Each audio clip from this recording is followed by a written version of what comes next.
Welcome to day 4. Wow, we made it, of RSAC 2026 here on CyberRisk TV.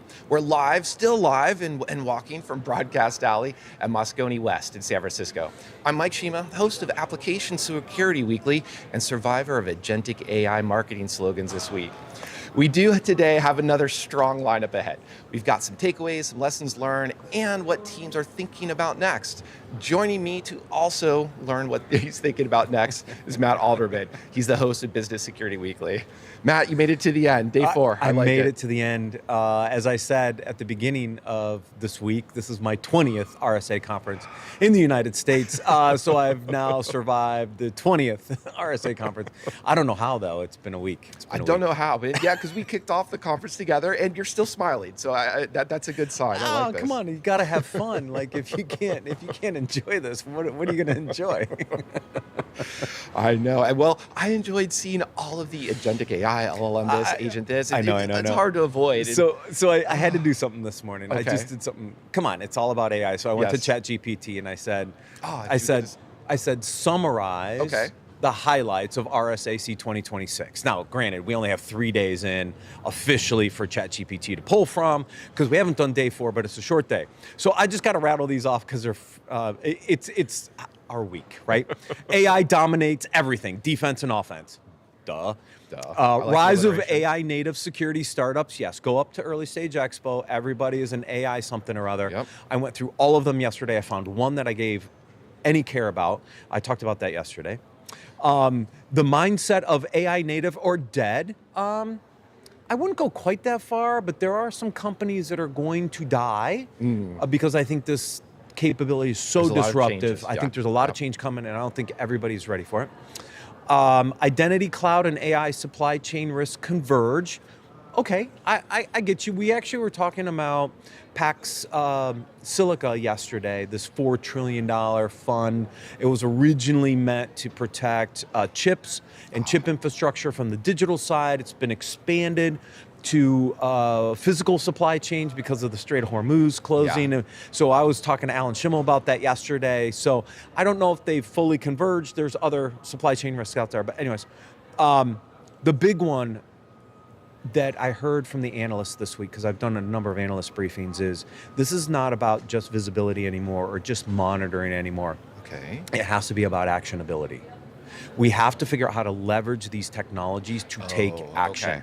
I've been saying this for a long time. I said this when you and I were together at Qualys way back in the day. I said this to the Tenable team when I ran strategy there years ago. We have to move to action. And AI is going to force us to do that. The speed at which the attackers are using this technology, if we don't do more than just monitor or provide visibility, we're all hosts. So power of community theme is real. Josh and I talked about this yesterday. It was something he saw a lot of really good discussions around of how we all have to work together as a community to solve this problem. So that was a really interesting highlight here. Still important. Exactly. Yeah. And Josh said it yesterday, so it's interesting it's in here.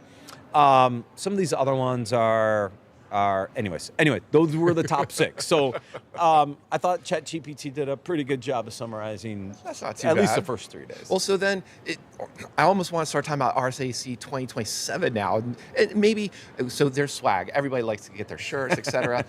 Will any of the vendors be giving away tokens for the LLMs? Is that going to be the next cool swag? Maybe. Yeah, it could be really interesting. And that's what because I do enjoy being amongst, it is a massive amount of people walking the expo floor. Yeah. It's so crazy, but it is still cool to see people are talking. They're talking, of course, about AI, but they're talking about that actionability. And the easy mode is just to say you need observability. We were doing that with application security. We've been doing that for a long time. Have an asset inventory, have an AI inventory now. Yeah. But you got to do something. That's what you're saying. Securing. Yeah, you can't just monitor and report and alert. No. Those days are over, folks. And the analysts made it very clear Things like continuous control monitoring are dead. It's got to be continuous control management, right? We have to manage the results. We have to drive the outcomes, which means we have to learn to take action. Now, I'm not saying that AI is going to do this autonomously, even though that is going to be I think, an evolving theme in 27, is we're going to see more around autonomous actions with humans still in the loop. We're going to have to build that trust with the AI capabilities. Humans are going to stay in the loop. Eventually, humans will accept and approve certain steps to be done autonomously, and that's how we're going to get there. It's going to be a crawl, walk, run. But I think that's where 27 comes into play, is it's not just going to be AI by itself. And I said this day one when we kicked this off. I think it's going to be a combination of AI, agentic, and autonomous that are going to drive us, and that actionability will drive concepts of the autonomous message going forward. Yeah, I think the only thing I would add to that is I suspect we'll hear more about, we'll be putting the S back into LLMs, but the S will be for small. It still won't be security. I agree. But it'll be these very focused things that are more trusted to take this specific action. Exactly. And that way the humans have more confidence. So Mike, I already see it now, right? A lot of the work that we're doing, with our partners are actually using small language models that are they have the guardrails in place. They're very tuned to solving specific problems. And so what I see happening, and this is the one thing I think people have to understand, there isn't just one model that's going to do this. It's going to be many models, and it's going to be different types of models.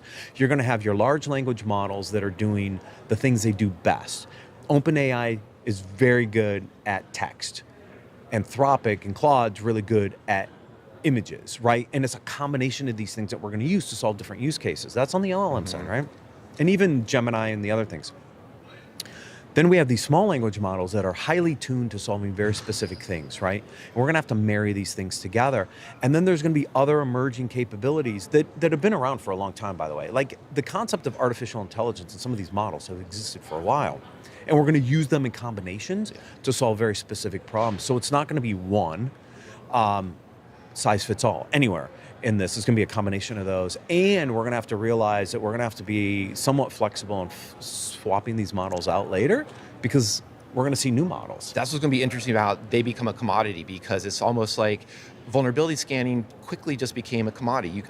You can scan a bunch of ports, here's some results. Right. What are you doing that's different? Where's the value you're giving me out of this? That's what I've been saying for a long time, Mike. I know. That's why we have good conversations. I'm curious too. This week, have you had any? I'm sure you've had good conversations. Have you had interesting conversations? Something that's like really made you enjoy? The one I enjoyed the most was yesterday. I met with Andrew Rubin, the CEO of Illumio, and the topic was the lies we keep buying in cybersecurity. And I said, or you mean selling? And it was a very down-to-earth conversation about the falsehoods of the industry. And he basically said, look, we all sell that we can be safe. He said, we can't. We cannot be 100% safe. And we need to stop telling people we can be 100% safe. And so it was a really interesting conversation. It was kind of a really deep dive into some of the challenges we as an industry have created for ourselves, because we use fear, uncertainty, and doubt and certain things to drive our agendas, and it hasn't helped us in the long run. So it was a really interesting discussion, because I asked him when he got up here, I said, how real do you want to get? He goes, I want to get real. So that was yesterday's interview. You guys should go watch it. It's about 15 minutes long. But it was kind of a deep dive on some of the things we've actually done to hurt ourselves. I like that, and there's an introspection that my narrower view is AppSec that we need for that as well. But just to hear that about the industry, and that wasn't specifically LLMs either. How did you manage to have an interesting conversation that avoided agents? I know exactly. I have one today. I can't wait until I get to it today either, is because there's not a single AI topic in there. So it looks like I'm going to have two interviews this week. that are not talking about AI. I mean, we talked a little bit about AI and its impact on the market and why this concept of being safe isn't real, and some of the things we haven't solved. He said, look, cyber hygiene's not sexy, but it's the foundation of what we need to do, and nobody wants to talk about it. Everybody wants to go chase the shiny object, and without these foundational layers, how are we ever going to solve what's going on in this dynamic shift right now? And he's right. I've been talking about this for a long time. Asset inventories and just base configuration stuff. We don't do a good job of it, and we haven't for 30 years, and all of a sudden we think we're going to be in a position to put guardrails around AI. You guys are smoking crack. Like, there's no way we're going to be able to do that. It took us, what, 5 years, 6 years just to learn how to have S3 buckets, safe by default. Let's turn those on and not let everybody access them. MCP service didn't even require authentication when they first came out. No. But I think I do have, before I forget, shout out to all the machine learning folks out there who were fighting the AI fight before that was like, exactly. Yeah, when it was just boring in AI. Yeah, it was boring stuff, yeah. But I think a theme of what you were saying that resonates for me is, okay, AI, agents, blah, blah, blah. I'll take the letter A to start automation. When I hear AI, it's really just, what are you trying to automate? And it feels like, is it your asset inventory? Is it taking action on reacting to an incident? These types of things. I think I'm going to keep making fun and joking about agentic AI. But I think it feels so fuzzy and messy right now because people are just really trying to figure out what else can I automate, and they're looking for value, but I haven't been fully convinced that I've seen a lot of new different things yet. No, like I said, I went up to Early Stage Expo looking for something different. Yeah, and you found that one. I found one. And I brought them up yesterday. I'll mention them again. It was called barndoor.ai. What it is, it's really interesting. Good metaphor. Yeah. It's the barn door is wide open when the horses are out. What they do is they look at your public API stack, convert that into a bunch of MCP tool calls, and then monitor and analyze those tool calls. Now, if anybody understands what agentic AI really is, it is these agents communicating through MCP, calling these different tool services, right? So the way Josh described it yesterday, which is, I think, accurate, is it's APIs for agents, right? So what this thing does is it analyzes your APIs, then builds a set of tools, and then monitors and kind of controls those tools. Now that's interesting to me because I'm building MCP service capabilities for agentic AI communication into my platform. I want to understand how to better control and secure that. So that was interesting to me out of all the other things that were up there, right? So that's why, and there was one on the floor, I think it was called golf.dev. They supposedly have similar capabilities. Okay. They were actually on the show floor. They're the only ones. Like I said, I only got through North yesterday. I need to go down to South yet today before they close, see if there's anything else. But those are things that were near and dear to me because I know where this market's going because I'm actually building capabilities in the space and I know where I have gaps from a visibility control perspective. It's for all those who don't, MCP is like the next firewall. If you think about it, right? All the AI communication traffic's going through MCP. How am I going to control and police that thing? It's kind of like a firewall. It's funny you say that because I look at that and also see it's the skills files are the new supply chain. That's our package management. And it's, people are just, here's my MD file, here's some markdown, here's some other markdown. But we can't scan it like the old school SAST or grep for this is, because its natural language is a little bit like, well, is that secure? Is that well phrased? Is that poorly phrased? Who knows? So, we don't know. Yeah, we don't have the same kind of grep for those. Oh, remember the days of us building all the SAS and DAS scanners? We're going to have to rebuild them all for these skill files now. At least it's just markdown, so it's a bunch of text. But right. But it's interpreting messy the English language. Text. I know. Yeah, so now you need natural language processing support in there to understand what these things are trying to do and whether that was written in the best way or not. Well, the internet is underpinned by all these English language RFCs, and look where that's gotten us. So it's nice and secure. We've got a great future ahead. Perfectly secure. So Matt, you gave us a little hint. You still got a couple more conversations today. what are you going to be looking at, for next week? Kind of looking back on RSA. Is there something you missed you want to look into a little bit more? Anything that you No, bookmarked? no, like I said. I did this MCP stuff is interesting to me and where that goes. There's a lot on the architecture side that are going to be follows up for the work that we did in prep for RSA Conference this year with our partnerships and stuff. So that is stuff we have to dig into. Gotcha. A lot of it for me is actually expanding the ecosystem. So Okay. back to that community conversation, I think we're starting to see vendors realize that they can't solve all the problems out there, and we need to build out these ecosystems at broader scale. So Yeah. a lot of my other meetings have been around, all right, how do I get access to this data and that data so we can start to leverage that data as part of a broader ecosystem. So that is definitely some of the work I have to do post this, is follow up on those conversations and build those integration points. That's awesome. And another shout out, I appreciate the focus on community. So hopefully a lot of people will resonate and they'll keep it going. So I want to say thanks, Matt. Thanks. Hey, the foundation of Security Weekly was to give back to the community, so here we are. Here we are. And go check out Business Security Weekly with Matt. It's a great show. You can check out all of our coverage from this year's event at securityweekly.com/RSAC. So stick around. We've still got a lot more coming today. Thanks.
Welcome to RSAC 2026.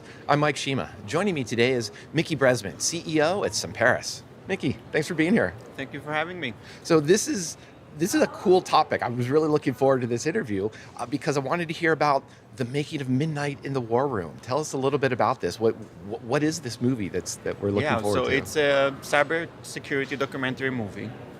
It's indeed very exciting. Let's start with that.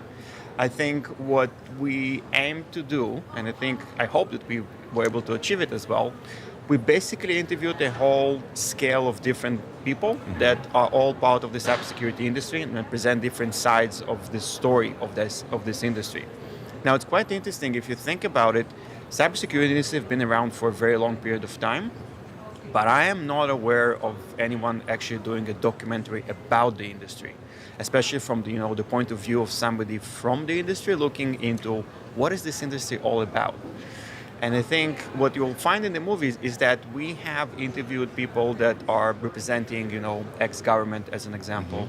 So we have individuals like General Petraeus, Chris Ingalls, who was the first national cyber director for the Biden administration.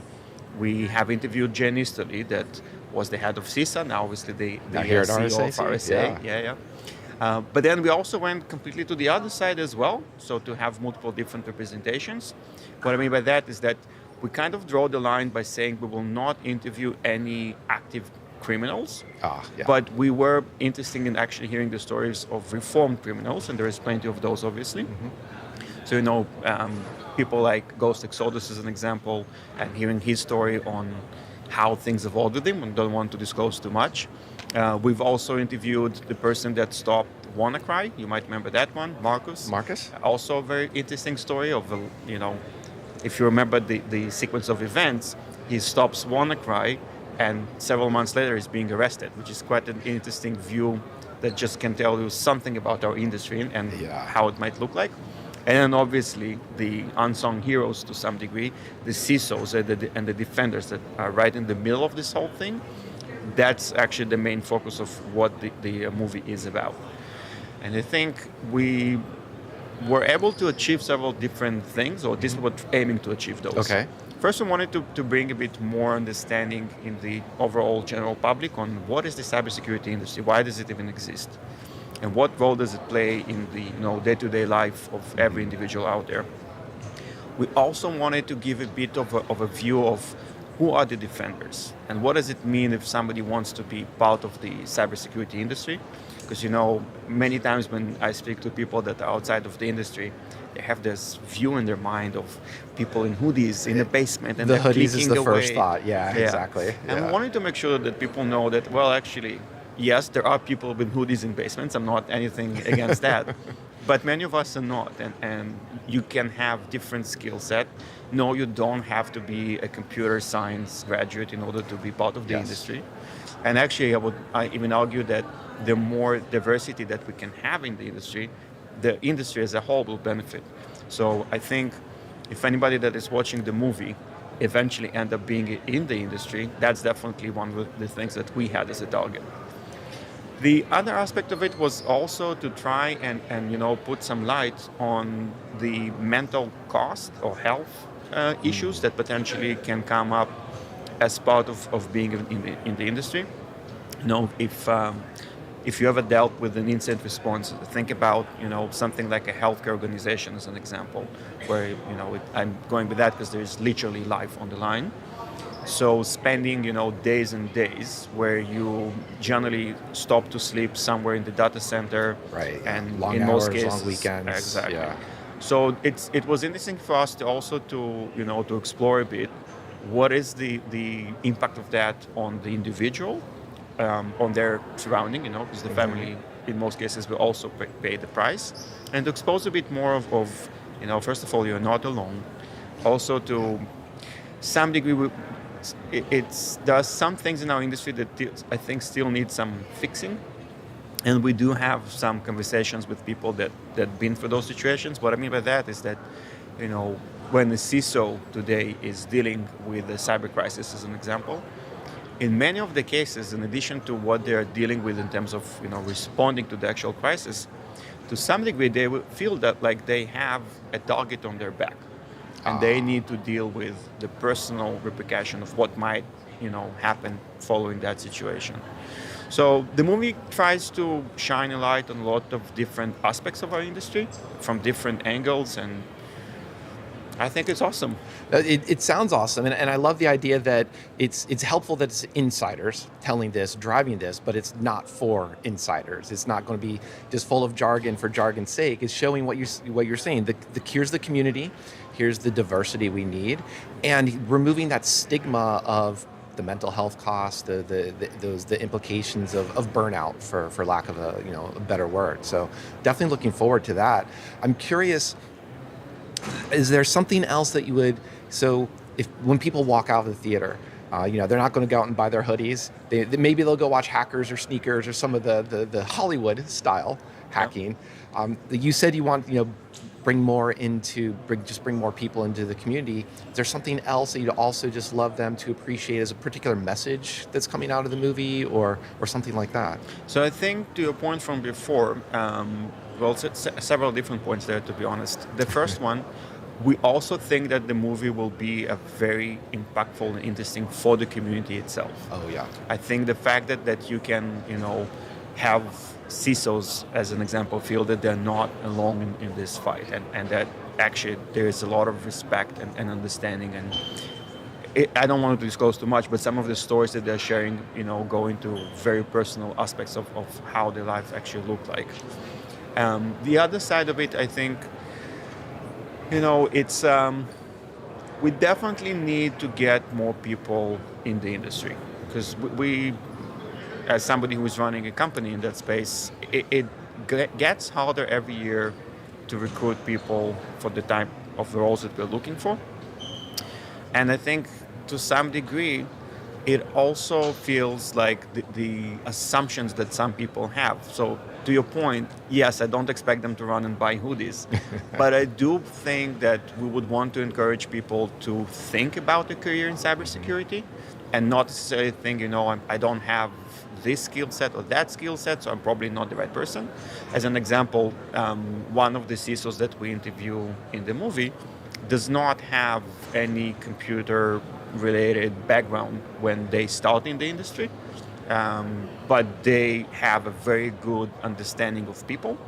They have a very good understanding of situations, and they kind of pick up the technology aspect along the way. All this to say is that, don't limit yourself in terms of your thinking of can I or can I not be part of this industry just because you have or doesn't have a certain skill set. Yeah, and that's a wonderful message to emphasize, just because if you don't know how, if you've never used Kali Linux, you've never reversed a red black tree, or you've never done, you reverse engineered a Windows binary, that's probably okay, because there is such a wide variety in this industry of skills that are needed and ways to specialize as well. So that sounds to me like a great message. For sure. One of the other things I was curious about is that right now we've got 15 minutes to talk about. We're doing this live, and we only have 15 minutes of footage that's going to come out of this. I'm a little bit familiar with documentaries, and I suspect there's a little bit more than 15 minutes or 2 hours of interviews you've had. Give people a little bit of insight of what it looks like to produce a film like this. So, as somebody who's not coming from, obviously, the industry of movie creation, it's quite a fascinating process of understanding how this industry actually operates. But to your point, I think we have over 500 hours of interviews. And from that point, you start this process of kind of trimming and distilling until you get to something that actually can, fit less than 2 hours of a movie, because more than that, it's just very hard. And at the same time, you also want to make sure that you have not lost the narrative, you have not lost the main message that, the people that we're interviewing were trying to convey. So the whole process is quite fascinating. And I think, also getting the inputs from different people. But one of the points that you made before, and I think that's why we had such a big, and positive response from the industry, people wanted to be interviewed, is because in many cases, the burnout is actually a real thing. And there is an aspect of the movie that looks on the mental, health price that people are paying, not just, when you are just in the incident, but also in the overall managing of your day-to-day. We're getting to some crazy stories there. I'll give you one example that we spoke a bit about before. This individual, the company is going through a ransomware situation, and even before he knows about it, he gets an email to his personal email address with a picture of his daughter playing in the playground, and the message says, "You probably should not show up to work today."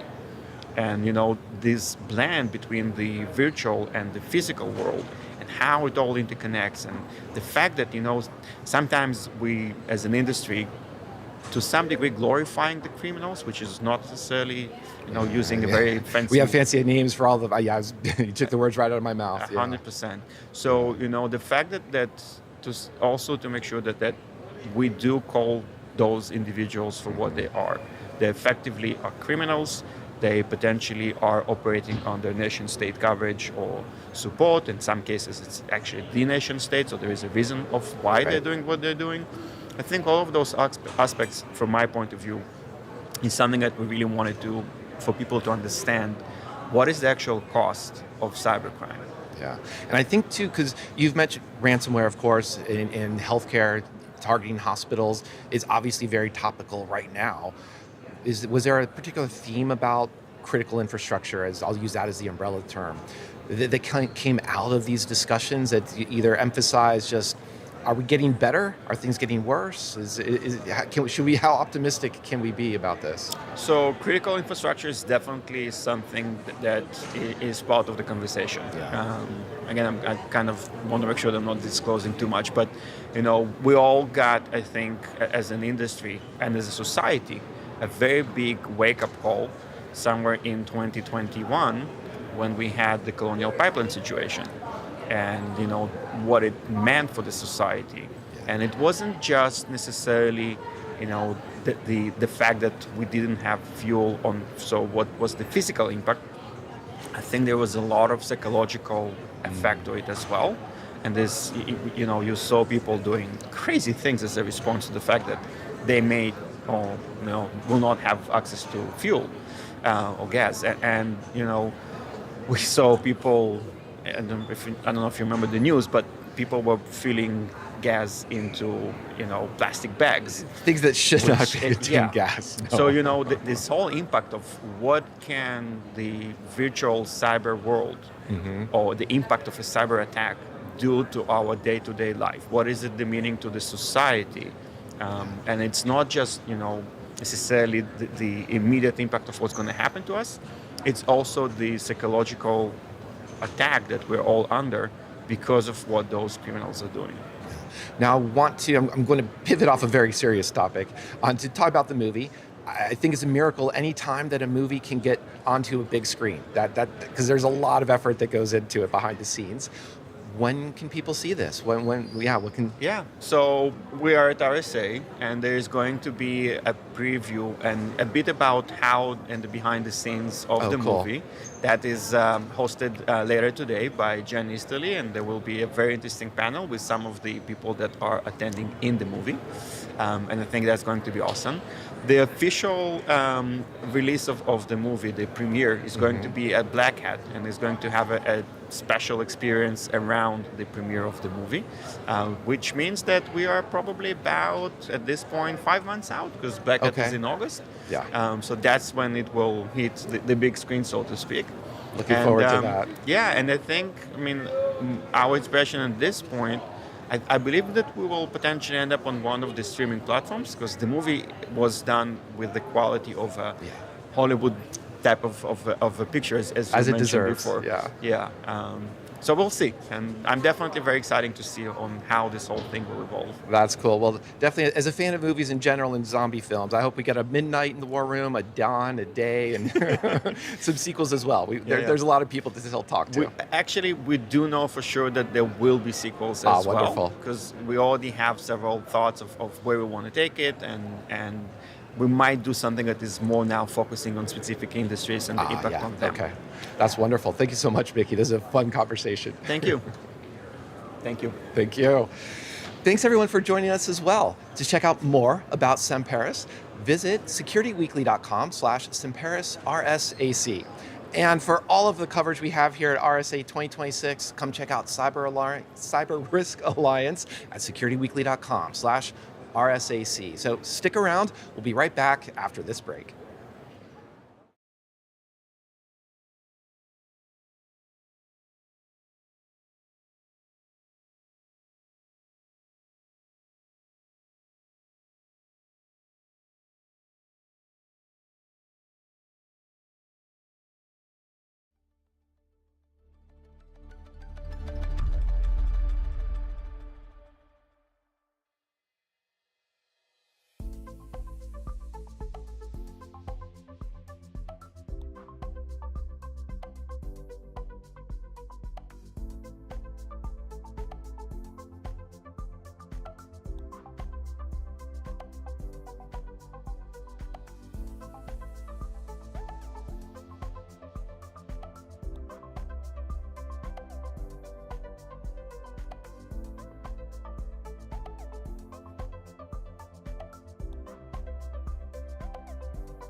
Welcome back to RSAC 2026. I'm Matt Alderman. Joining me today is Rob Juncker. He is the Chief Product Officer at Mimecast. Rob, welcome. Thanks, Matt, for having me. Excited to be here today. All right, so we're going to talk about human risk management in a second, but before we get there, you guys have done some really interesting acquisitions over the last couple years and kind of morphed what Mimecast is a company. Talk me through that a little bit. Yeah, I got to tell you, and thank you for starting there, because the biggest thing that I'm spending time on right now is canceling the narrative that Mimecast is just about email security. And as you rightly called out, we've gone through a number of acquisitions to expand well beyond email security. Now, first and foremost, to everybody who's part of our email security portfolio out there today, we're still dedicated to being absolutely the best in the business and have done some incredible investments to get us that point. But at the same time, what we realized was that the email was not necessarily the only portion of the threat. Right. There was a human that sat behind it that was clicking on links and making risky decisions. And through a number of acquisitions, we've gone from just email security to adding things like data protection and insider risk, governance, compliance, and insights, security behavior management, and essentially wrapping it around this core of what is a human and how are their behaviors showing up at work that can introduce risk. And to be candid with you, with everything that we're seeing here at RSA and the headlines around AI, it's amazing seeing how that story has grown into even bigger story here at Mimecast as we continue to protect our customers from some of the biggest risks that they're facing. So the numbers vary slightly, but one thing that is true from the Verizon data breach report, that the human is the weakest link in the chain, right? Which is why the human risk management conversation has been around for the last few years, because look, we are the weakest link. We click on the links. So how do I control human risk behaviors? Now we add a new element to this, agentic AI bots. How do we treat them? Do we treat them like humans? Do we treat them like, so you will hear a lot of conversations about non-human identity, right? That the identity platforms have to support this concept of human identities and non-human identities. But bots have behaviors. So how do we start to treat these things? Do we treat them like humans? Do we treat them like non-humans? How should we think about that? You know, and I'm glad, again, as we talk about what I saw here at RSA, I see a number of people who are trying to say these non-human identities are technologies that need to be tamed, right? And what's funny is if you peel back the security aspect of this for a second, at a core, all of us are trying to protect our data, right? The data is where it is. It's people's work. It's their code. It's their information. It's the customer list. It's everything that kind of makes up a business is sitting there at a data layer. And in the past, we've had humans who interacted with that data layer. And now we've got these agents that are interacting with that data layer as well. Right. And we all have to remind ourselves that when you think about that, those agents were developed by humans, aiding a human, often actually carried the human identity that it's being operated under. Right. And in other cases, was written by a human that wrote it to do a certain series of tasks, right? Yeah. So when you kind of peel back the onion here, I think you've got to think about agents as essentially being humans. And most importantly here, you have to realize that those humans we're talking about now, we hired them. We didn't train them. We didn't necessarily vet them in terms of the behaviors that they actually have in place. We don't necessarily control them. And you know what? They're just like humans, because what we refer to as hallucinations in AI is no different than a human making a mistake. And those parallels mean that we have to apply those same security technologies, the same way in which we think about protecting data from humans. Now we need to do it with AI. And here's the catch. We not only have to do it with AI, we have to do it at AI scale, which happens at a speed that is overwhelming if you don't have the right tools, right management, right visibility in place to be able to see what those kind of operations look like in an organization. So let's talk about some of the things we have to do. Now, the first thing I would go to, and I'm going to joke with you a little bit, is, all right, I bring on these agents. Do I have to send them to security awareness and training? Okay, this is a funny story, and I've got to share this with you. I had my first moment where AI scared me, and it happened about a month and a half ago. And I had created 2 different AI bots. And yes, by the way, as Chief Product Officer here at Mimecast, I'm vibe coding now. I'm fully AI enabled, if you will, probably more enabled than most people in our organization. And I had written one AI bot that was working out of Slack. and it was essentially picking up all of the deals that we closed in real time and sending them to a second agent, which then would do an analysis of all of the calls and everything that happened. And did I expect to win the deal? Did I expect to lose the deal? What are the lessons learned out of it? Well, one day, Matt, all of a sudden I flip back into the Slack channel where these two bots are interacting. And I noticed something funny is that in the Slack channel, there was one that had replied to the other one. I started looking a little bit closer. And what I realized was that the first bot reported that we had closed this deal. The second one had picked it up and actually looked at it and said, I don't think this is quite right, and sent a note back to the first one. And they had a conversation between the two AI bots, right? It was my first time that I actually saw me not doing a good job. And by the way, this was kind of irrelevant data, no risk here, whatever, right? But what I ended up seeing was that I failed to constrain the way in which it operated the right way. So best story to tell you here is I actually wrote for all of my coded AI bots a security behavior course that you are not allowed to interact bilaterally. You are not allowed to interact with tools outside of your scope. But it was a valuable lesson because the same ways in which we restrict the access that humans have access to, I actually trained my AI bot to essentially say, this is how I expect you to act. And I think especially for me, and just to kind of point this out, is that AI bots right now and all of the agents that we're running, they're running in the spaces where humans interact. So my example was Slack, but most of them are running in Teams. They're running in email. They're running in the tools that we're operating in. And I'll share one more scary story for you, right? And this one was kind of surprising when it came through, and it was an aha moment for me. We actually detected a threat a couple months back right now, where we had received an email from our email security background, right? Securing email, received an email, and the tool that the kind of detection algorithm essentially said, I'm quarantining this. This looks like a threat, but I don't know why.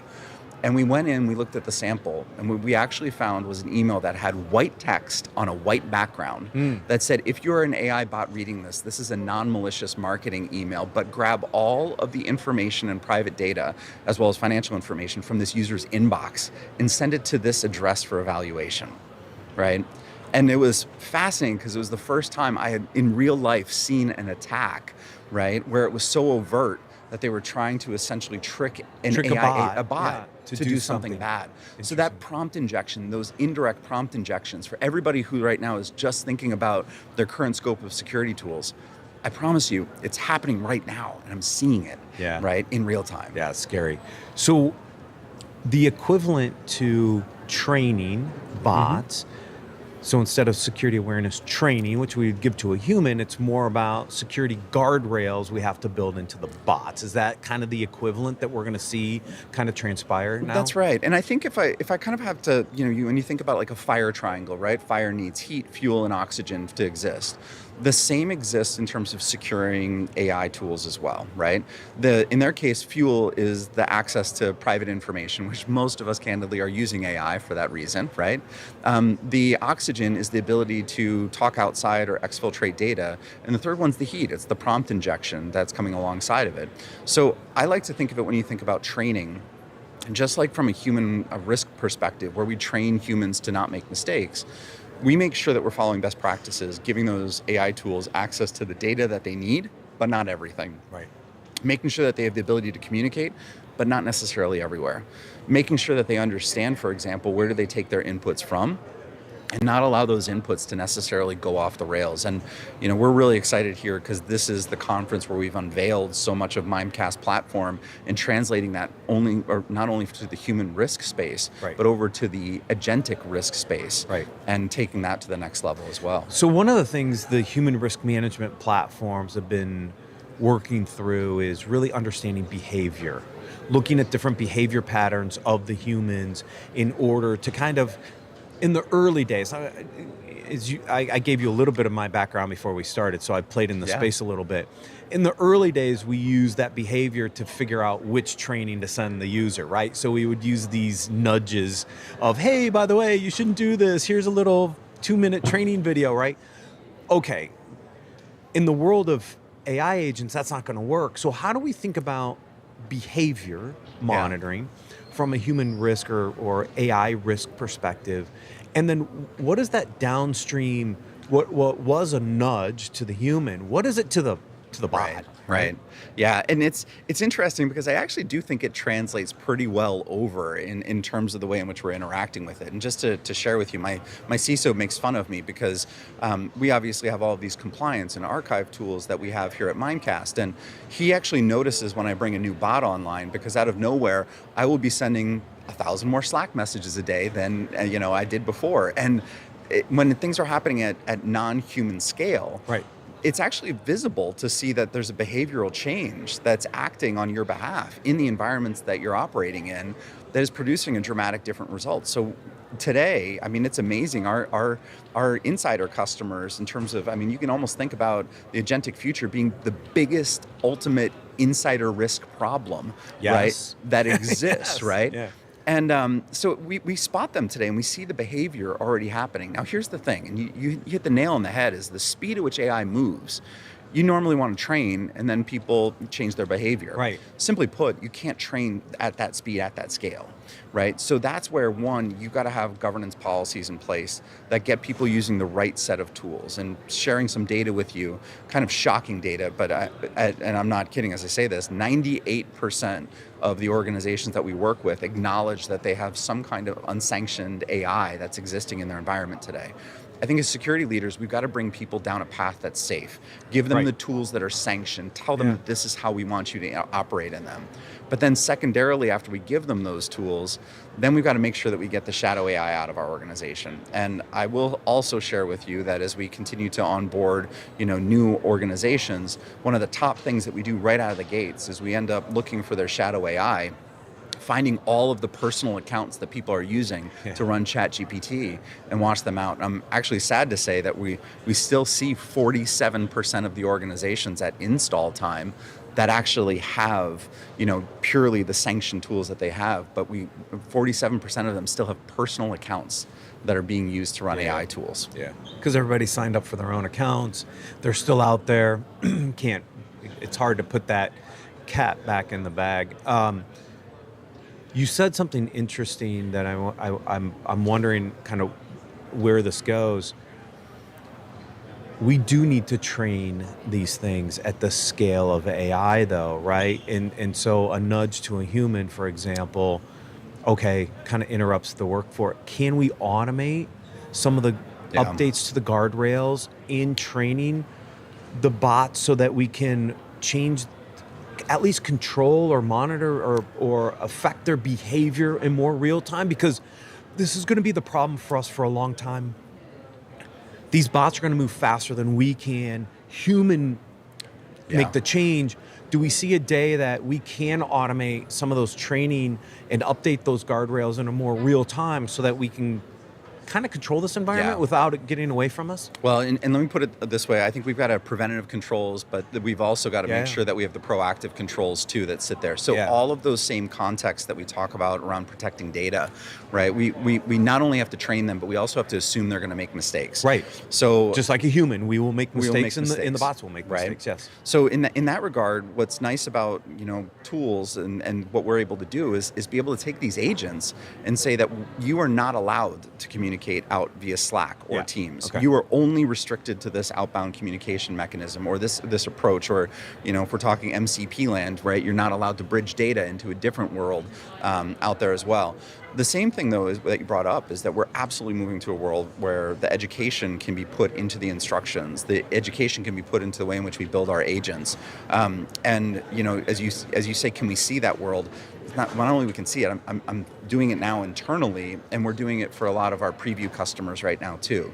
So it's one of those where we've got to twist the way in which we think about security behavior management being targeted at a human, right? And it's kind of funny because we used to actually call our product over there, human or user security awareness and training. Now we're actually calling it security behavior management, because we've got to pay more attention to the fact that it's not just about the human, but the agent that's sitting there. Those non-human and human identities both have to have a level of understanding of permissible activities, right actions, right behaviors, and then ultimately hold them even accountable, to your point, where if something does go off the rails, have that button that you can push and stop it in its tracks. And sadly, I've got a lot of examples, and a lot of people have come talk to me as they're looking at new technology, sharing stories of rogue AI agents sending thousands of emails out, right? And we're going to probably see a lot more of that as people are not prepared for this next turn of the crank. Yeah, that's why I think this is a really interesting topic, is how do we treat these bots, right? And if we treat them as humans, and we can manage them like we do other humans, or train them like we do other humans in a way that they understand, we can at least start to think about how to control this environment a little better. Yeah, and there's no doubt, by the way, as you say that, they're even behaving like us. Like, humans in general are good people, right? We're all trying to be productive and get our jobs done quickly. AI is just a lot more effective at deciding, how do I get my job done so effectively, so fast? And you've got to be able to handle it at that scale. Rob, thank you so much for joining us. Thanks, Matt. This was a pleasure. Yes. If you want to learn more about Mimecast, please visit securityweekly.com/Mimecast RSAC. For full RSAC 2026 coverage from CyberRisk Alliance, visit securityweekly.com/RSAC. Stay tuned. We've got more interviews coming up.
Welcome back to RSAC 2026. I'm Matt Alderman.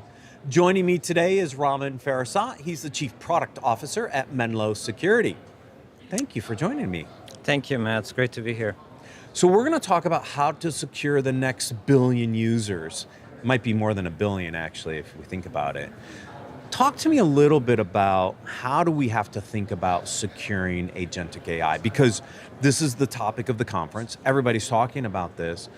But the challenge I see is in the industry is how are we going to monitor and control this stuff and protect these agentic AI bots? So how do you think about this at Menlo Security? Yeah, great question, Matt. And let me start with that tagline that you mentioned. We started putting this in all of our signage.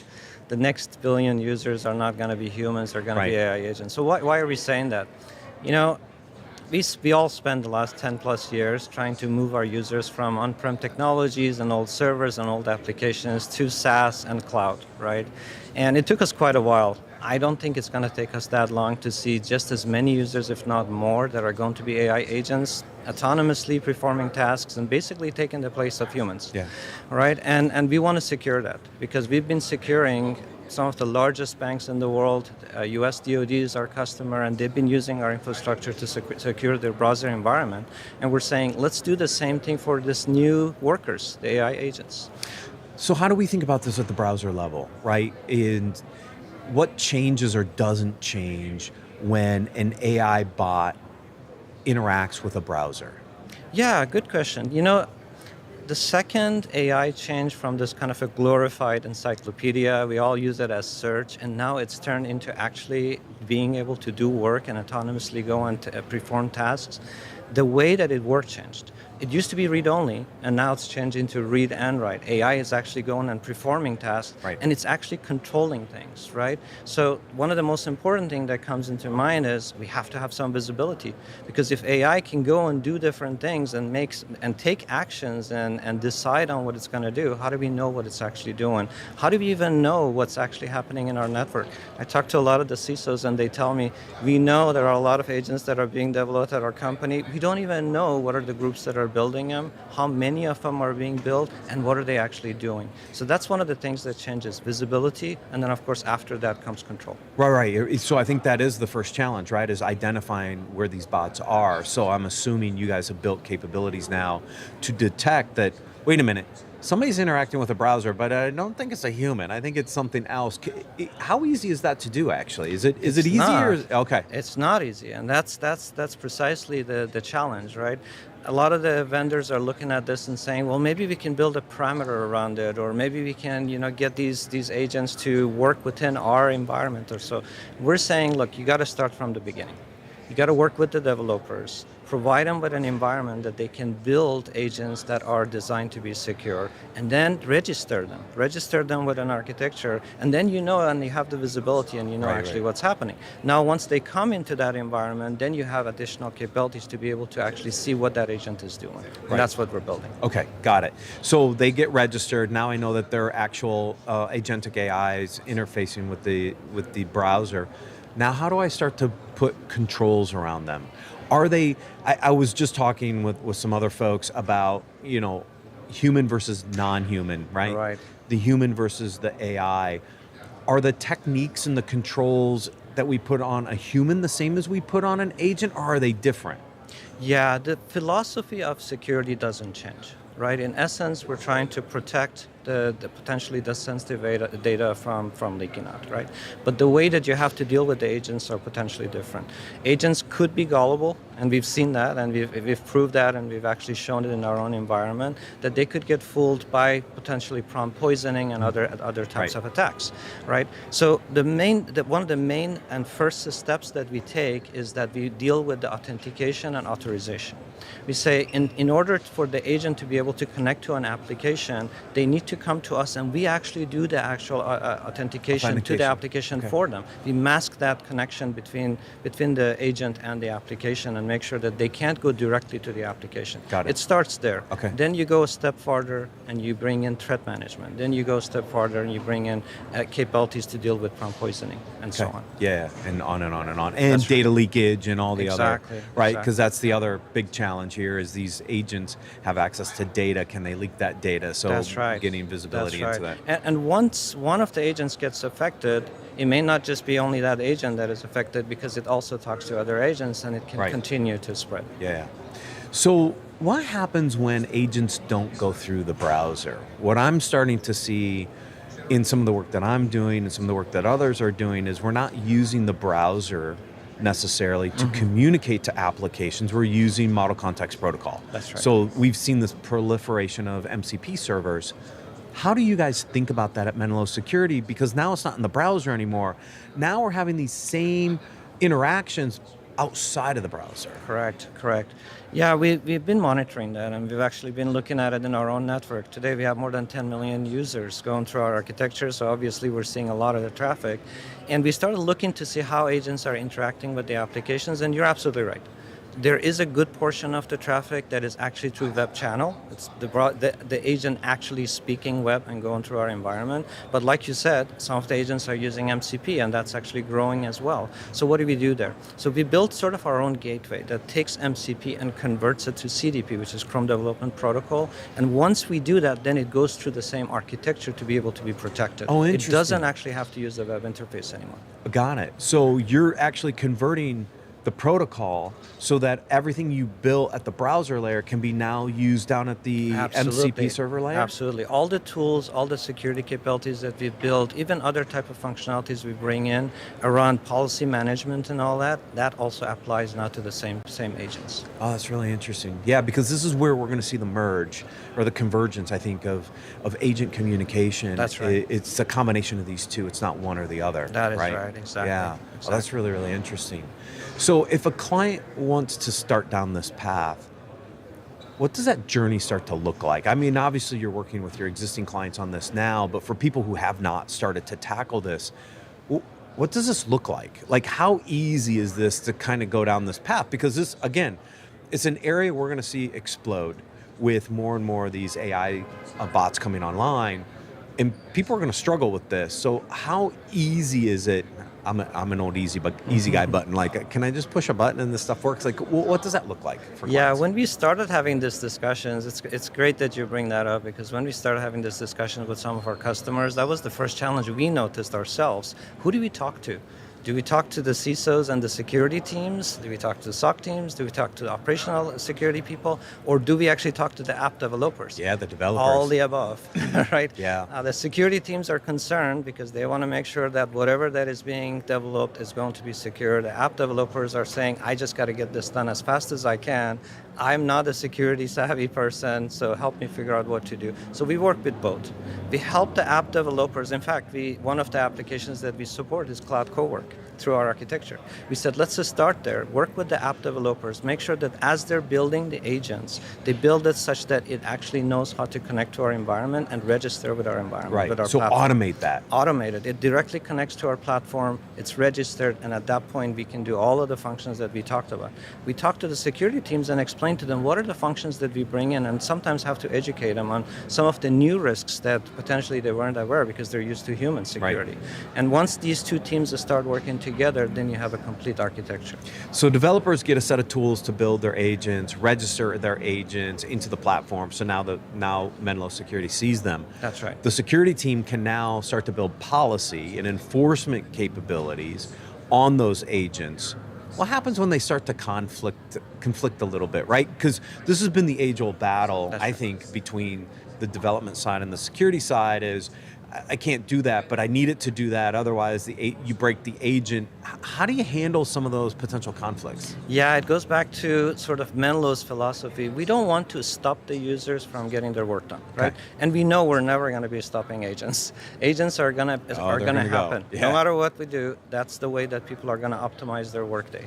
Right. So what we did is we look for ways to be able to automate tasks, use AI for AI, right?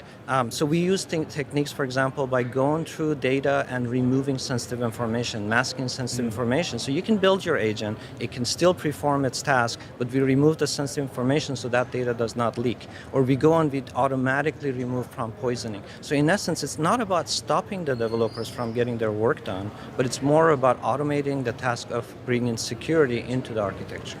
Yeah, this is one of the themes I've heard from a lot of the analysts, and this is why I keep talking about the autonomous side of where AI is going, and that we can't just monitor and alert anymore. We actually have to start taking action, right? And that creates a little bit of a challenge around trust, right? That's right. In order to do that. So how do you think about that from I mean, obviously you're doing some of these tasks, but you've got to do it in a way that it's trustworthy so that people trust those actions to actually do what it's supposed to do. Not just you have to bring in the trust, but you also have to be proactive, right? You can't do this stuff after the fact. And I'm seeing more and more, unfortunately, happen right now where people are trying to put architectures and solutions after the apps have been developed. Yeah. And then you're too late because the agent has already been developed and now you're trying to go and basically reverse engineer it and find a way to secure it. We're trying to do all of this in real time and at the same time deal with other issues that potentially comes up and deal with the trust issue. Yeah. Yeah, this has been one of the challenges I see. And if we're going to move to autonomous, we definitely need some better mechanisms to build that trust relationship. That's right. As you think about the roadmap as Chief Product Officer, where do you see this space going? I think what all of us are going to be focusing on going forward, right now we're getting a handle on how do we actually make sure these agents are secure to begin with, but I think where all of this stuff is going is after governance. It's after making sure that we also deal with international compliances. How do we make sure that if I'm dealing with a large enterprise that has many different locations all over the world, that their new agents are going to be compliant to different countries' rules and regulations? I think that's the next step for us and everyone else. Yeah, so KubeCon was going on this week, I think over in Europe this week. And one of the big topics that came out of that was data sovereignty. That's right. That's right. Think about the data sovereignty issue when it comes to agents. That's right. Right? Like that's not trivial at all. No, it's not. And agents, as I said earlier, they find a way. That's what they're designed to do. LLMs are smart. They find a way to get the work that they need to get done, right? So imagine if you basically haven't really thought about how data can actually spread, right, and where it's going to be coming from and where it's going to be ending, you're going to have problems with compliances. Yeah, because I think Europe's going to lead this front. It's clear, and we need to have capabilities to be able to control the data and what the agents can do and how they can stay within country. This is going to be a really interesting topic as we move forward. Absolutely. And set policies and rights. Exactly. Right, so that you know exactly who has access to what, which agents can get to what, and when they cannot transfer the data. Awesome. Raman, thank you so much for joining us. My pleasure. Thank you for this time. To learn more about Menlo Security, please visit securityweekly.com/Menlo RSAC. For full RSAC 2026 coverage from CyberRisk Alliance, visit securityweekly.com/RSAC. Stay tuned. We'll be back with more interviews.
Welcome back to RSAC 2026. I'm Matt Alderman.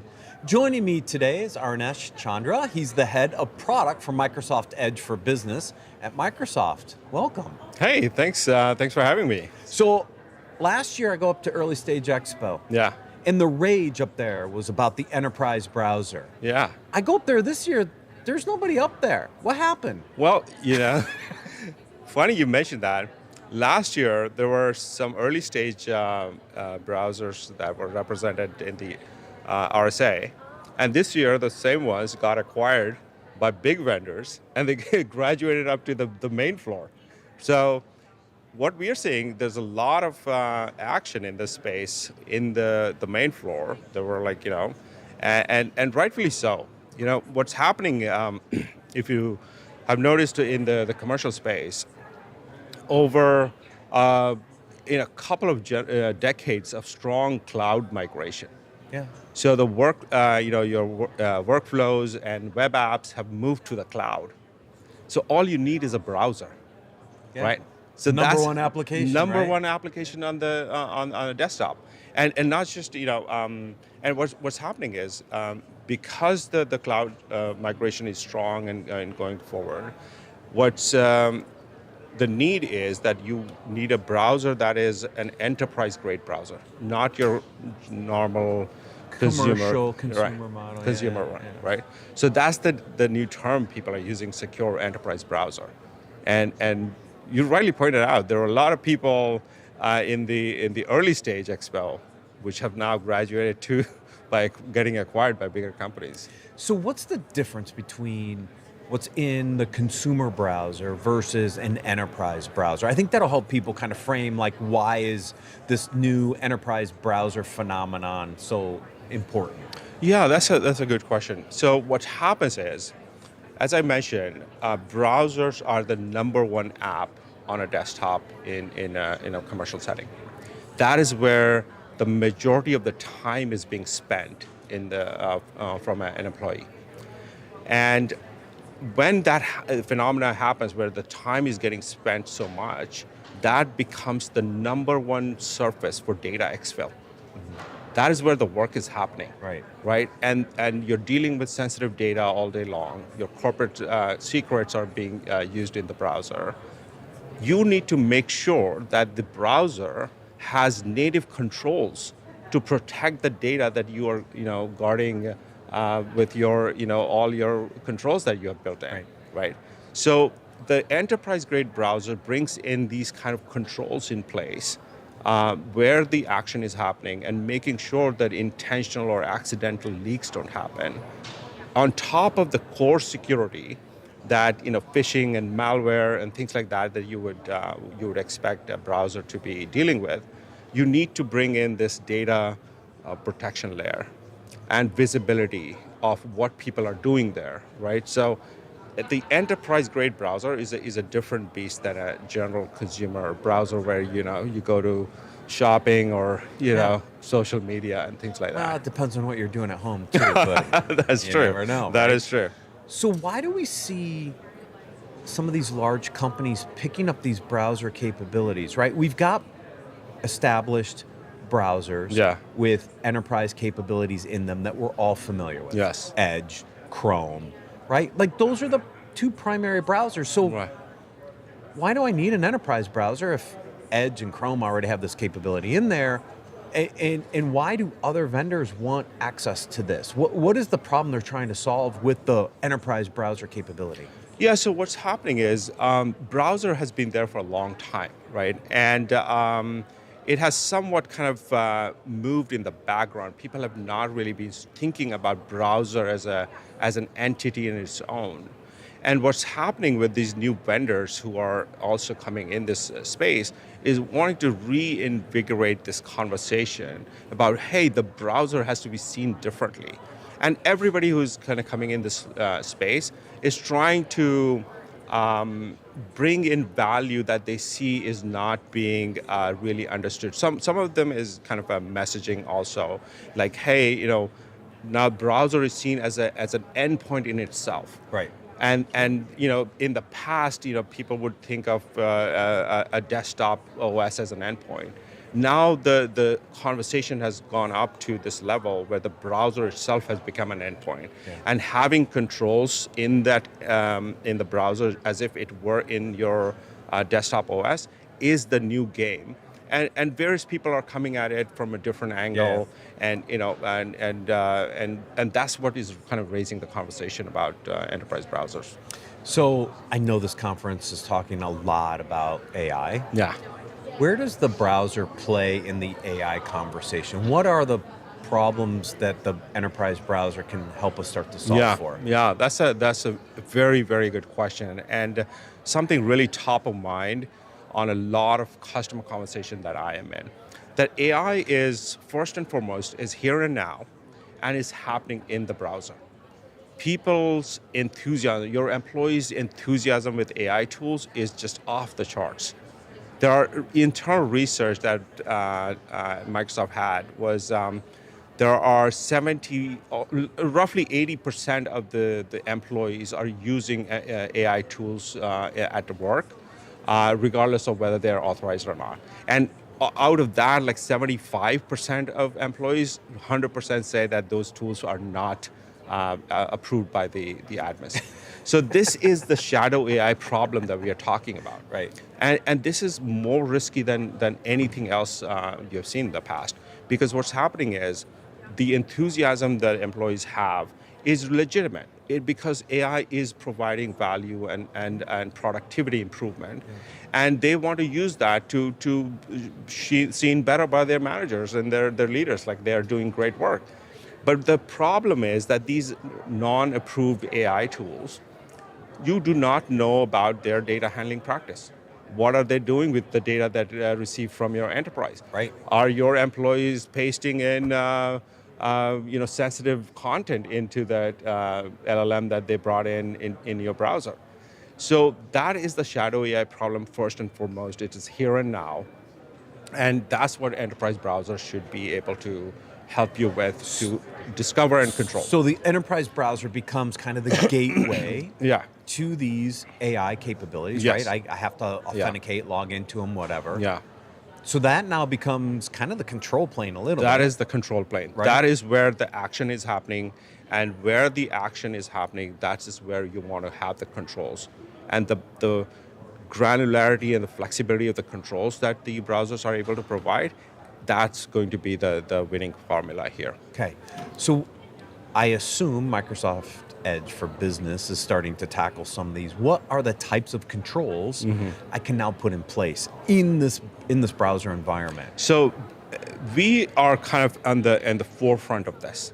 So AI, shadow AI is the biggest risk that we are hearing from our customers. So visibility is number one. Visibility is number one. Like what tools are getting used there, let me know. And if it is in the browser, I gotta know, right? The other thing is that we also are treating this treading this place very carefully, because the AI tools bring in productivity boost for people. And there is a traditional way to deal with it. It's like block all the AI thing. Right. So that is another thing that you can do, but it actually is causing a lot of DSAT. Like people are feeling really left out. Like my company doesn't allow me to do this. So that's a DSAT problem also you have to think about. So how we have approached is discovery is one thing. Like provide me visibility of what tools are being used, and the second thing is the level of granularity we are providing. Is if you want to choose, you can allow the unauthorized AI to still exist in your workplace, but only block when sensitive content is being used in that. So if in the prompt you are typing in some sensitive content or attaching a sensitive document for upload, at the time of submit, we will block it. We will scan the content and say, well, this is not something you can do here, and then automatically direct you to the compliant AI that you're trying to use. So I equate this a little bit to the early days of firewalls and firewall rules, right? And blocking traffic to certain websites and the things that you did, right? I mean, we're doing that is kind of the same thing, right? Exactly. So in this case, the wholesale blocking continues to be an option for you if that's what Right, you right. want to do. But we are also offering in the browser some nuanced control where you can still, tolerate the browser, the AI for general purpose use, and the employee still gets to kind of feel great about them using them, but only block it when it is using sensitive data. Okay. And that is the one thing that is, really important, that granularity of the control, because now, the workforce is different. They demand things that are helpful for them, and if you have to cater for them, that's an important piece to keep in consideration. One thing, another thing I wanted to add was that what AI is doing is it is reducing the time it takes from a discovery of a vulnerability to exploiting it, weaponizing it, and deploying it. Yeah. It used to take days in the past Not for anymore. that to happen. Now it is taking hours. So now this AI-powered world, where the attack surface, or the attack velocity has increased so much that we are seeing early signals where CISOs are saying that we should standardize on a browser because so many different surfaces which are vulnerable to this high velocity attack connected to internet is a huge cost and a huge risk to our security posture.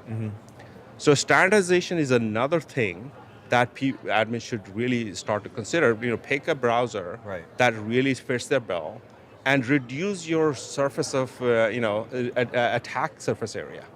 Because these internet connected surfaces are not easy to maintain now in this age of AI and high velocity exploits. Well, and the AI models and the companies are going to continue to shift to morph, and there's going to be new stuff popping up all the time, right? So the challenge becomes, okay, we know we shouldn't be using DeepSeek, right? Remember when DeepSeek came out, everybody was all the rage, but it was like, no, all that stuff's in China. We should block that, right? Okay, so I set a rule to block that. A brand new one pops up. Yeah. So how do you tie some of this into threat intelligence, or can you tie some of this into threat intelligence to understand the reputation of the different AI models and sites that are out there? Can you use that as a way to also kind of influence how you should write your policies? Because that's going to be another challenge. Yeah, so there is this effort going on. I don't think I have seen anything really compelling just yet, but there's an effort going on. There's this tool called web content filtering, right, where you can create categories of web content that you allow or don't allow. They are also kind of looking at AI tooling as a way to wholesale kind of take action on. Right. But they are kind of at the moment what the state of the art is, automatically detecting what these AI tools are, how to detect these AI tools when they pop up really quick and surface it into a neat category to take action on. Rating them on some sort of compliance scale is not something that I've seen yet, but there are a very handful of companies who are offering real enterprise grade AI to use, right? Yeah. And I think that is where the start is. Find the AI tool that works with your compliance policy, and just allow access to them. Exactly. But put controls in place. Yeah. Minimize any data leakage or exposure, and pretty much block everything else. That is exactly how it will be recommended. And sometimes what happens is that the nuance control piece. People come out and say, well, oh, I really like this because it helps me. It has a different tone of voice or personality that people like. And if you have the tolerance, we have the control that you can say that, okay, you can use this for your other stuff, but not for the sensitive stuff. And that's where Edge for Business brings value there. Awesome. Yeah. Ernest, thank you for joining us. Yeah, you bet. To learn more about Microsoft, please visit securityweekly.com/Microsoft RSAC. For full RSAC 2026 coverage from CyberRisk Alliance, visit securityweekly.com/RSAC. Stay tuned. We have more interviews coming up after the break.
Welcome back to RSAC 2026. I'm Matt Alderman.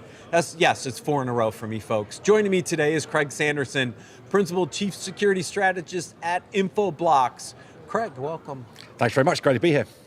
This is my favorite interview. I've been looking forward to this interview all week. Do you want to know why? I would love to know why. Because we're not talking about AI. Yeah, no AI. No AI. I promise you.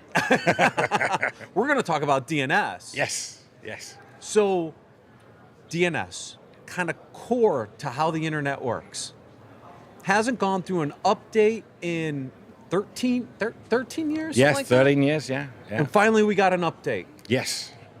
What is in the update that everybody should know about? Right, so this is, what we're talking about here is NIST Special Publication 881, Rev 3. Yeah, so, I looked it up today. Yeah, it's Rev 3. So it was last updated in 2013, and even back then, it only had some of the very basic DNS security controls. So much has changed in that time, including updates to the DNS standard.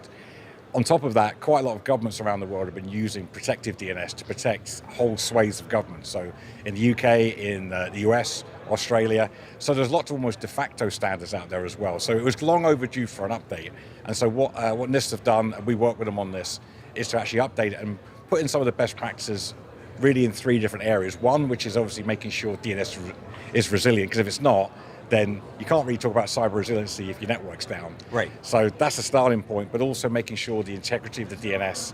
We see threat actors abusing DNS and using it in phishing campaigns and other kinds of attacks. Of course, then the protective DNS, using DNS as a cybersecurity control. 92% of malware uses DNS. It's got a front row seat to what most malware is doing. It's an obvious place to implement some sort of security control. So lots of good reasons to do it, but long overdue update, and finally it's here. So what are some of the base just protocol updates within DNS that people should be aware of? Some of that foundational work, right? Yeah, so some cases it is actually just like configurations or just capabilities have always been in DNS, but from a protocol point of view, things like encrypted DNS. So if you think about it, you will encrypt most traffic on a network, but for a long time your DNS queries go out completely unencrypted and no one really cares. Good idea. And everyone just forgets about it, right? So encrypted DNS, that's actually required for federal agencies over here in the US. Increasingly, governments around the world are starting to say, well, there's important information in that DNS traffic. It should be encrypted for privacy reasons. So DNS over TLS, DNS over HTTPS, DNS over QUIC. There's lots of different options. But again, most people didn't really understand or know about it, but it's now been codified in these best practices. Now, this is best practices guide. Obviously, in certain areas, it's a requirement, right? To in the federal government space, you have to be using this. Are there other regulations that kind of going to force people to make sure that their DNS is encrypted? Because if they're not doing it and they don't see the value in doing it, what's going to kind of push them over the edge? Yeah, one thing that so might think, oh, it's NIST, this only applies to people in the US. That's certainly not true. So in the NIST 2 directives that are coming out of the European Union, their technical guidance that came out last year actually specifically referenced the NIST 881 document. Okay. And now it's been updated. So if you're a European organization subject to NIST 2, that's 180,000 organizations, by the way, so it's not a small number. Now the guidance is to adopt pretty much most of the stuff that's in this updated guidance. So let's talk about that for a second, because I don't think some people understand this too. I actually do. It's going after more of the critical infrastructure in Europe. Yeah. And if you think about where there might be immaturity of using unencrypted DNS, that could be one environment, because they haven't necessarily stayed up with some of the other standards and requirements over the years. So it's actually potentially a big impact there. It has a huge impact. I think organizations, like especially governments and regulators, I spend a lot of time talking to them. It's mostly been an education exercise. I think DNS sometimes suffers because if it's working, everyone says, as one CISO said to me, oh, DNS, that's a solved problem. Well, yes and no. From a networking point of view, it generally works really well. You could say that for MX records too. You can say for a lot of things, right?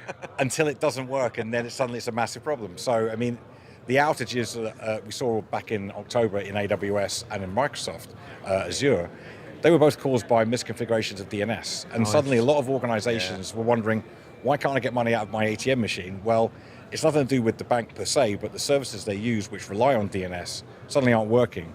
And a lot of people kind of caught short with not understanding the potential impact of lack of resiliency within DNS. So that's made governments and regulators, you always see cyber resiliency in the EU.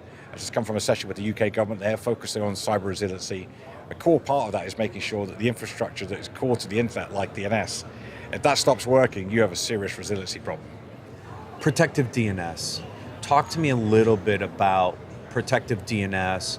We've seen things like DNSSEC and some of the other things that are out there. What's the difference in protective DNS versus some of the older DNSSEC stuff? Yeah, DNSSEC was, without going through all the details, DNSSEC is really to be able to prove the identity and the integrity of your DNS system, to say, like, when I send you a DNS record, I can prove it really comes from me and it's not being someone else is impersonating. So absolutely important, organizations should use it. It's been around for quite some time. Protective DNS is less focused on the integrity of the DNS infrastructure. It's more about using DNS as a cybersecurity control. And so if you think about it, right now, if you don't have protective DNS, one of your users clicks on a phishing link and says, I want to go to badguy.com, and your DNS is pretty much complicit in the crime and says, sure, it's right over there. It's crazy when you think about it. Protective DNS is really taking threat intelligence and saying to the DNS server, and it's based on a capability that was built into the DNS standard as far back as 2010. It's called response policy zones. So you can have a zone that says, if anyone tries to request these domains, don't resolve it. Now, if you don't resolve it, any of the downstream security controls don't have to even get involved because the threat is essentially blocked there. And so by using protective DNS, you're taking threat intelligence and informing your DNS infrastructure to be able to essentially not resolve malicious domains. The good thing about it is DNS is pervasive, it's everywhere. So whether it's in public cloud, so we work with Google with DNS Armor, we can detect and block requests to go out to malicious sites, whether it's in public cloud, a roaming user at a Starbucks coffee shop, private cloud, public cloud, doesn't really matter. DNS is everywhere, so you've got a ubiquitous visibility and control point. And all you're doing is you're making it smarter by adding threat intelligence to it. Yeah, so that's an interesting point, right? So when I think about that, somebody has to maintain what are malicious sites and what aren't malicious sites. So how do you integrate that and keep that fresh such that protective DNS does what it's supposed to do? Because as you know, in the space, domains are coming up and down all the time, right? Yeah. And so how do you make this dynamic such that anytime I attempt to click on a brand new malicious domain name that just was spun up literally seconds before I sent the email, how would protective DNS be able to block this? Well, the great thing about DNS is it's not just as an enforcement point, it's a wonderful source of threat intelligence. So in the report we released earlier this year, 95% of attacks that we're seeing use a domain in a single use. So the traditional approach to threat intelligence is a patient zero. This guy dies, we learn from that guy's death, and we take the indicators and then protect everyone else. Well, that's fine if the threat actor reuses the domain several times. But they don't. They don't, not anymore. Right. So that means most threat intelligence struggles to be able to essentially block these brand new domains that are used in an attack. So the great thing about this, we see industrial scale cybercrime and fraud, and it comes from orchestration through DNS platforms. So for threat actors to be able to launch an attack, they need to set up DNS infrastructure first. So the approach that we take is we look at the DNS infrastructure that's created, and if we can tie it and say it's known to be tied to this threat actor, well, I'm just going to block any access to that domain. I don't wait for it to become malicious. I just know it's owned by a bad guy, and I'm going to block it. And what's he going to do? He's not going to go to the police because, well, he's cybercrime. Right. So DNS is a wonderful source of threat intelligence, and it's one of the things we've been focused on for the last 4 years. And so in 90% of cases, we can block a domain before it becomes malicious. So DNS, people tend to think of it as that boring old protocol that we just kind of have to have.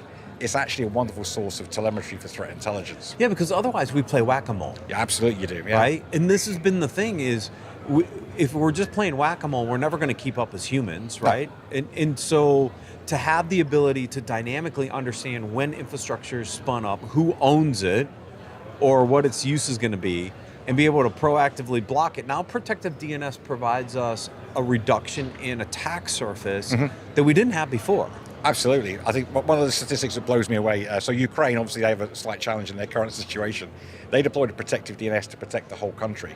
And they were able to reduce the financial impact on ordinary Ukrainian citizens from fraud and scams by 30% in 1 month, which is mind-blowing. So, and because DNS is ubiquitous, that infrastructure is already there. They didn't have to build new infrastructure because all the internet service providers in Ukraine, they have to have DNS servers, otherwise the internet doesn't work. So let's extrapolate this for a second, because now you've got me thinking about phishing. What's one of the first things we try to do with a phishing attack? We try to redirect you to a malicious site to grab your credentials. Once I have your credentials, I can use them to do other things. Protective DNS done right actually reduces that phishing attack surface almost immediately. Yeah, absolutely. Doesn't it? Yeah, it does, because as soon as they quite often we see threat actors will use lookalike domains, things that you think is owned by a particular organization, but is not. So what that allows you to do is to be able to say, if you proactively look for the domains that you own and see for ones that are potentially lookalikes, you can proactively block them before they get used. Or, as I said before, the other alternative is to actually, if we understand that this infrastructure is used by a threat actor, we can just proactively block it. So we don't have to wait for the phishing campaign to be executed. Exactly, that's my point. Like, it's almost proactive phishing protection, so it minimizes the impact on the phishing side almost overnight. That's also pretty disruptive to all the phishing vendors out there. Sorry for all those phishing vendors. But this has been one of the main areas that we've struggled with, right? I've been talking to other vendors on the human risk management side of this. We as humans are the weakest link. We like to click on the link. We get fooled into clicking the link. Well, if I click on the link and I can't get to the place it's trying to take me, hallelujah, brother. Yeah, you can't go. Yeah, can't get anywhere. That's awesome. Yeah, and I think this is why I think the first major deployment of protective DNS at a governmental level was in the UK. So they had the issue with WannaCry impacted the National Health Service, caused a significant problem. So as the UK government, how do you protect all of the government, all the National Health Service, all the schools? How do you do that even at scale? So they opted to use protective DNS as a foundational component of their cybersecurity strategy. And it's been a huge success. It's allowed them to be able to protect at scale without having to mess around with existing infrastructure, because the DNS infrastructure is already there. So reusing is just repurposing an existing network infrastructure for security controls. Is that the biggest takeaway here from a recommendation standpoint, is move to protective DNS? Is that where you get the biggest bang for the buck? I would say you get a huge bang for the buck. So I think it's certainly part of it. I think to look at DNS security in its entirety. So from a resiliency point of view, DNS, you can't, if you don't take care of it, when it bites, it really bites. So you can't ignore that part. So I think looking at this guidance is a great blueprint. And a lot of the stuff that you can do is not necessarily difficult, it's not necessarily costly. It's infrastructure you've already got, and protective DNS probably is the perfect example of what you can do with the infrastructure you've already got. What's the change people need to make? Is it literally just checking a box, or is it a little more than that? It's a little bit more than that. I wish it was that easy. But I would say, but setting up protective DNS is not particularly difficult. I think more of it is thinking about reimagining DNS as less of a networking protocol and more of a security control. And as there was a quote from the NSA, they came back and said, we start to see DNS as a security service, not just a networking service. So I think it's a shift in mindset, and once you start to do that and you factor DNS into your security controls, go back to NIS2, that's what they've done, is like, if you think about it, DNS also has amazing telemetry for instant response. So there's lots of benefits you can use. It's just that you have to break that mindset of, that's networking, that's what the network guy owns. No, it's part of your overall cybersecurity architecture. Which team do we talk to? Networking team, application team, a combination of the both? I think it's probably a combination team, and this tends to be the issue. So what we find is everyone thinks, well, the networking guys have got this all covered. Well, the networking guys have got it covered from an availability point of view. I asked one bank, I said, you do lookalike domain monitoring because people impersonate the bank? They're like, yes. I said, how many domains do you own? They said 50. I said, you actually own 250. Now, it would require them to be in sync with the network team or operate that. And DNS is a lot more dynamic than people think. So as records get created, get disposed of, services get reduced, one of the things that we see threat actors doing is seeing domains that a organization owned, they don't re-register it, and the threat actor says, okay, I'm going to pay GoDaddy $15, and now that's mine. And I can now pretend be that particular domain and use that reputation that's been built up over years. And so it's such a simple attack for a threat actor to execute. And we have threat actors who specialize in this, but it's because the security team own kind of like the attack surface management, but then you've got the network team who own network DNS. team, and then you got the application team building these applications on these domains. That's why I asked the Absolutely. question. So it needs to be as well that shift in mindset, and then bringing those different groups together to say there's a great opportunity here, but there's also a risk if you don't really pay attention to it. Craig, thank you so much. It's been a pleasure. Appreciate it. Pleasure. To learn more about InfoBlocks, please visit securityweekly.com/InfoBlocks RSAC. For full RSAC 2026 coverage from CyberRisk Alliance, visit securityweekly.com/RSAC. Stay tuned. We have a few more interviews coming up after the break.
Welcome to RSAC 2026. I'm Joshua Marpet. Joining me today is Mark Lambert, Chief Product Officer at Armor Code. Mark, thanks for being here. Oh, welcome. Looks like a great day. It actually is a pretty good day. It's Thursday, the last day of RSAC. We're having a good time. We're getting close to the end, actually. Yes. So it's been a fun week, albeit incredibly tiring. Yes. I don't know about you, but I've hit my steps every day this week. And hot. Oh, It's God. been really hot this year. Yeah. But, okay, so anyway, do me a favor. Tell me a little bit about Armor Code. What is Armor Code? What do you do? Sure. So we're an agentic AI platform for unified exposure management. Now, that's a lot of words. That's a lot of buzzwords. So what does that mean? Right. Okay, so when I talk about exposure management, there's so many different surfaces where I can have exposures, right? Like what? Like the application code, the infrastructure, whether that's cloud or data center. It's my use of AI within my organization. How do I get a handle on all of those when they're typically siloed and in different tools? Almost always, right. So right. what Okay. you need to do is you need to unify that into one centralized location. So that's what we do. Yeah, whoa, but you can't. They're siloed. That was the point you just made. Yes. Okay, so how do you get around that? Okay, so what we do is our platform actually integrates with over 350 different sources, everything from the code level analysis from application security perspective through cloud container vulnerability management from things like a Tenable or a Qualys, all the way through to even network level information, so pulling information from a Zscaler, for example. Oh, okay. Bringing all of that together into one centralized platform for unified visibility, in essence aggregating to get the visibility. Okay. Then we analyze to give context for prioritization and risk posture assessment, and then we automate things like remediation or control workflows. Okay, so you pull the information from my third parties. Yep. My AWS and Zscaler and Qualys and whatever else, right? Yep. Then you pull all that information into a centralized location. Yep. That centralized location is where I have, and I hate this term, I'm sorry, single pane of glass, visibility into all of the exposures that I could have about that. Or do you also interpret, for example, a Tenable scan or whatever else? Yeah. Yeah. Okay, so you're pulling the results of the Tenable scan, not just what it's looking at to gain an idea of where I am, where my stuff is. You're looking at the actual results to see where I have problems. Yes. Okay. And you said you have, 350 integrations? Yeah, over 350. Congrats, by the way. That's pretty cool. Those are not easy to build. No. Okay, so then you pull all of that data into one place, and then what do you allow me to do with it? Yeah, so we're pulling that data into the centralized location. What we're doing is we're then correlating those findings, whether that's a vulnerability, a weakness, misconfiguration, something that's come out from threat modeling. These findings we will correlate with assets, so infrastructure. We'll correlate those with the code repositories, so we'll actually look at code repositories, inspect to get additional context. We'll correlate them with CMDBs.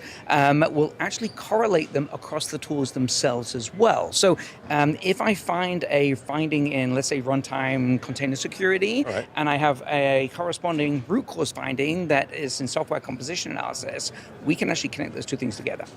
So we will deduplicate the noise from collating. multiple series. Yes. You're collating and correlating. Yes. And contextualizing? Are you enriching this data Yep, as well? we're enriching the data as well, either from sources that you've already given us access to, or threat intelligence. Also, that we will contextualize specifically around code repositories. We will inspect the code repository to see what's inside there, not to look for vulnerabilities or weaknesses. I want to make that clear. We are not a scanner. Okay. There are already hundreds of those in that show floor over there. Oh my God. And we bring all of those together. So you can select best of breed, you're going to use the right tool for the right problem, or if you've grown through M&A, for example, you might have multiple tools for the same problem. So you can bring all of that together into, and I have the same love-hate comment around single plane as well, but into one central unified view, where you can then consistently prioritize, which is a really challenging problem that most organizations face. Look, risk prioritization and threat prioritization is a monster. That I agree with entirely. All right, I'm going to be kind of nasty. Yeah, go ahead. Why don't I just write an AI to do all of that for me? That's a great question.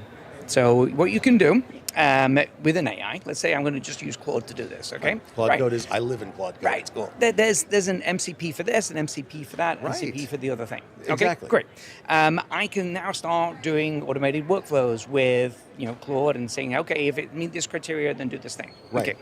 And yes, you can. This is the build versus buy discussion. However, and that's changed because of Claude and because of its ilk. Yes.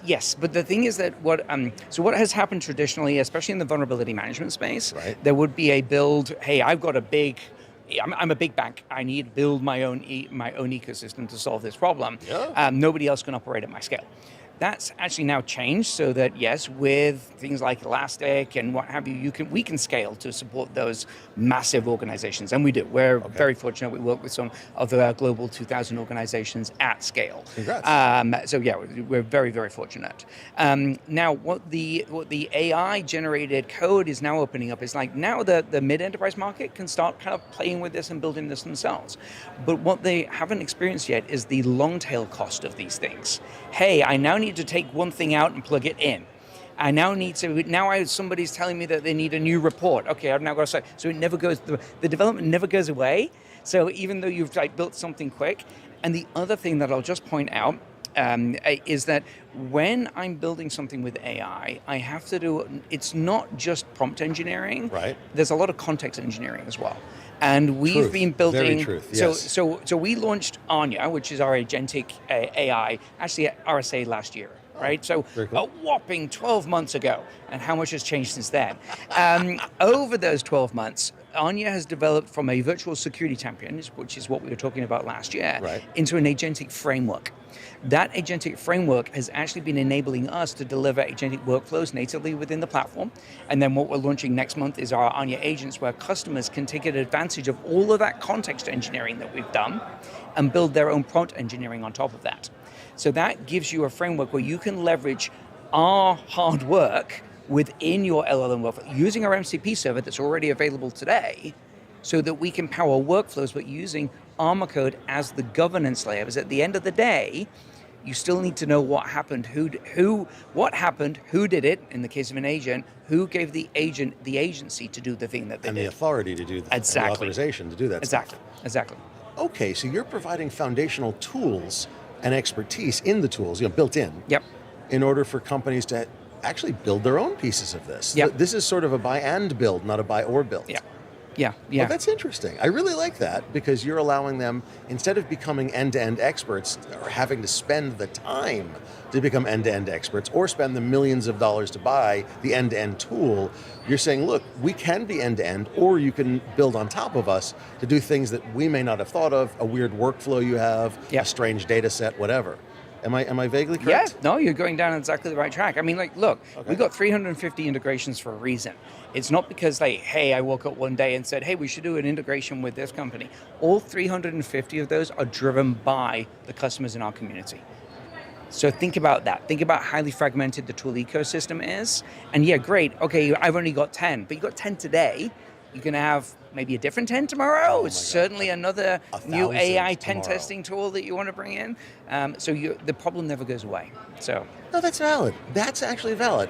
I mean, and you're constantly doing research. I know you just came out with a new report, the 2026 State of AI Risk Management Report. Yes, yeah. And that's available from armorcode.com? Yes, you can go to the website. It's on the banner at the top. It's where you can find out about all the information about the Armor Code platform. Fantastic. What I'll point out about that report is that report was actually done in conjunction with a community called the Purple Buck Community. This is a group of over 1,000 cybersecurity leaders. Armor Code helps facilitate that community, but we don't drive the narrative. It's a great, we actually had our BBC Connect event on Monday here at the RSA At link. RSA? Yeah, we had Very cool. Jason Clinton from Anthropic on a fireside chat with Phil Venables, as well as other Phil is awesome. securities. Yeah. Phil is awesome. I We're love very him. fortunate to be able to work with him. Okay, that makes sense. Okay. So, sorry, I've just, the Purple Book Club, I've never heard of them before, and I'm ashamed to say that. So now I've got to go join and actually be part of that. Yeah, that founded about 5 years ago now. It's actually the inception of our CEO, Nikhil Gupta. It was, he was ideating as to what he wanted to do next, and he's like, it was COVID. People would like to meet people, but there was no way to meet people, so it started online. It was tough, yeah. And I think it started with 10, and now it's like, let's say, just hit over 1,000. So yeah. Bravo. Yeah, Bravo. really cool. So, okay, so now I'm going to ask the nasty question, the really nasty one. You've mentioned that you are not buy or build, you are buy and build. Yeah. And I like that. I actually do really like that. It's providing a tool to ease people and ease companies into using this kind of unified exposure management, Yep. and allow them to do it in ways that they can customize for themselves, utilizing their AI tools. Yep. It's a stepping stone. Yeah. That's very cool. Is that the big difference that makes the differentiator, that makes you better than, and I'll be blunt, the 75 other ones on the expo floor? Yeah, sure. I think really I break it down into a couple of different points of differentiation. Certainly the agentic workflows and the agentic layer on top of the core system is a key component of that. Makes So sense. I think of this as a layer cake. So at the bottom of the layer is my 350 integrations, right? Right. And I'll tell you, look, it's not important that we have 350. It's important is, do we have the ones that you need? Yeah, that helps. And then the next question is, when a new one comes up, how quickly can we respond? So we typically add a new integration in 3 to 4 weeks. That's not bad. And we maintain a high level of customer first attitude within the company, Right. which gives us another point of differentiation, which is how we go to market. But anyway, so the bottom piece is... Wait, you're not sales-led and you're not engineering-led? Sales-led is, I'll sell anything, I don't care. And engineering-led is, I want to add this new feature, it's going to be shinier tomorrow, don't buy it now. Yeah, I think the key thing is that we listen to the market really strong. I mean, Good. we in the industry we use the term product market fit. That's actually not a static thing. That's a No, it dynamic changes. thing, It and you have changes, to yeah. listen to the community and drive that. We also listen to the customer community more than other data points in the community, which would be like, this is one of the reasons why we didn't do a scanner, right? We stuck to our guns. We said, look, if you want to be the best governance platform, you need to be focused on a governance platform. Yep. Or a single pane of glass. And that's what we've done, which has then given us the opportunities to go deeper on things like agentic AI. So you asked what the differentiation. It's the breadth of the integrations, it's the breadth of the use cases. So we're known very well for application security posture management. Right. But then, we have almost all of the customers, like 80-something% of the customers are leveraging us for unified vulnerability management. We introduced our new software supply chain module last year. Right. We've introduced our AI exposure management module this year, and all of that on top of this unified exposure management platform. So it's the breadth of the use cases as well. Yeah, you've got all these different pieces, and you're saying now the unified exposure management is basically taking all of those pieces and just pulling them all together. It's all together. It's one platform, one ecosystem. One platform, one ecosystem. I like that. Good tagline. You should write that down. I'm definitely going to make a mental note. So. Okay, so Armor Code started with one of those lines. I'm fascinated by that. That's actually interesting. And then expanded across all those lines. So what's next?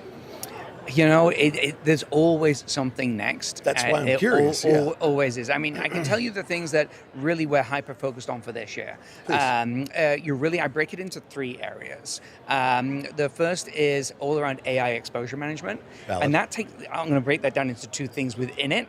One of them is the use of agentic AI, as we've just discussed, to keep up with the velocity and volume of code. That is driving up a velocity and volume of vulnerabilities. There is a tsunami of vulnerabilities that are coming. Last year, people were talking about, much to my chagrin and being contrary, but a lot of people were talking about how AI is generating bad code. It's not anymore. It's not. And here's the thing, it's generating approximately the same vulnerability density as a human. Is it really? But it's getting better. So here's the thing, as we learn how to use this properly, and as the foundational models get better, our actual quality goes higher, our productivity goes higher. So let's say that it keeps the same vulnerability density. It's very conservative to estimate that engineering teams are getting 4x productivity gains right now. So Let's say that it gets better and it cuts down the vulnerability density. To half, let's say. But I've still gone up. 4x. So now you've got 2x vulnerabilities that are you we had going to before. become more productive or less productive in the future? We're going to be more productive. So the presumably, vulnerabilities are going to go up. Plus, things like Claude Code Security are finding things. The volume of vulnerabilities are going to go up. The types of vulnerabilities are going to change because it writes different vulnerabilities as it learns.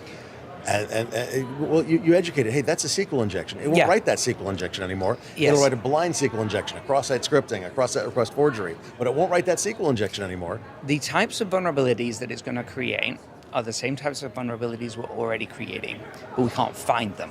They're the complex business logic vulnerabilities. The things that we can easily find are things like SQL injection, which are very easy to stop if you actually train the person doing the development. But the trouble is, humans make too many mistakes. Machines do what you tell them to do. Very fast. So they can very quickly. We can eliminate whole classes of weaknesses as AI gets better. Those logic flaw ones, we're going to start discovering them though, because things like Cloud Code Security are finding these vulnerabilities now. Plus, the other thing is, anybody that's actually done AI code generation will know that it can create kind of like bloaty and complex code and not remove it. So you have to have the right development guardrails around things, but the level of complexity and the lack of human understanding as to what it's building are going to grow, which means that the types of vulnerabilities we'll discover will be more of the things that were already there, but the humans weren't finding them. And just to state, an Armor Code is going to be there to help people with their unified exposure management. 1,000,000%. All right. Mark, thanks for joining us today. To learn more about Armor Code, please visit securityweekly.com/armorcode_RSAC. For full RSAC 2026 coverage from CyberRisk Alliance, visit securityweekly.com/RSAC. Stick around. We'll be back after the break.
Welcome to RSAC 2026, the final moments. It's almost the end, but we're still here and we're still doing interviews. We're winding it all down, but we saved the best stuff for last. I'm Doug White, and joining me today is Gib Witham, the President and Chief Financial Officer at Hack the Box, one of my oldest friends, not Gib necessarily, but Hack the Box, one of our oldest friends in the business. Thanks for coming down. No, thanks for having us and having me. It's a real privilege to talk with someone who's been not only a veteran in the industry from the very beginning, but who's familiar with Hack the Box and part of the community. I was there, Gandalf, 3,000 years ago. I think I've been at least in some way engaged with Hack the Box since it first started. I mean, since I first saw it, because I was always sort of scanning for these kinds of things that it sort of were emerging out of the chaos of the early internet, and seeing like, wow, this is cool. Like, I would have had to build that myself and it would have sucked comparatively, and suddenly there were people putting together nice tools for that. The title of this interview was Beyond the Hype, Measuring Cyber Readiness in the Age of AI. And so I know you wanted to talk some about how AI is transforming some of this stuff.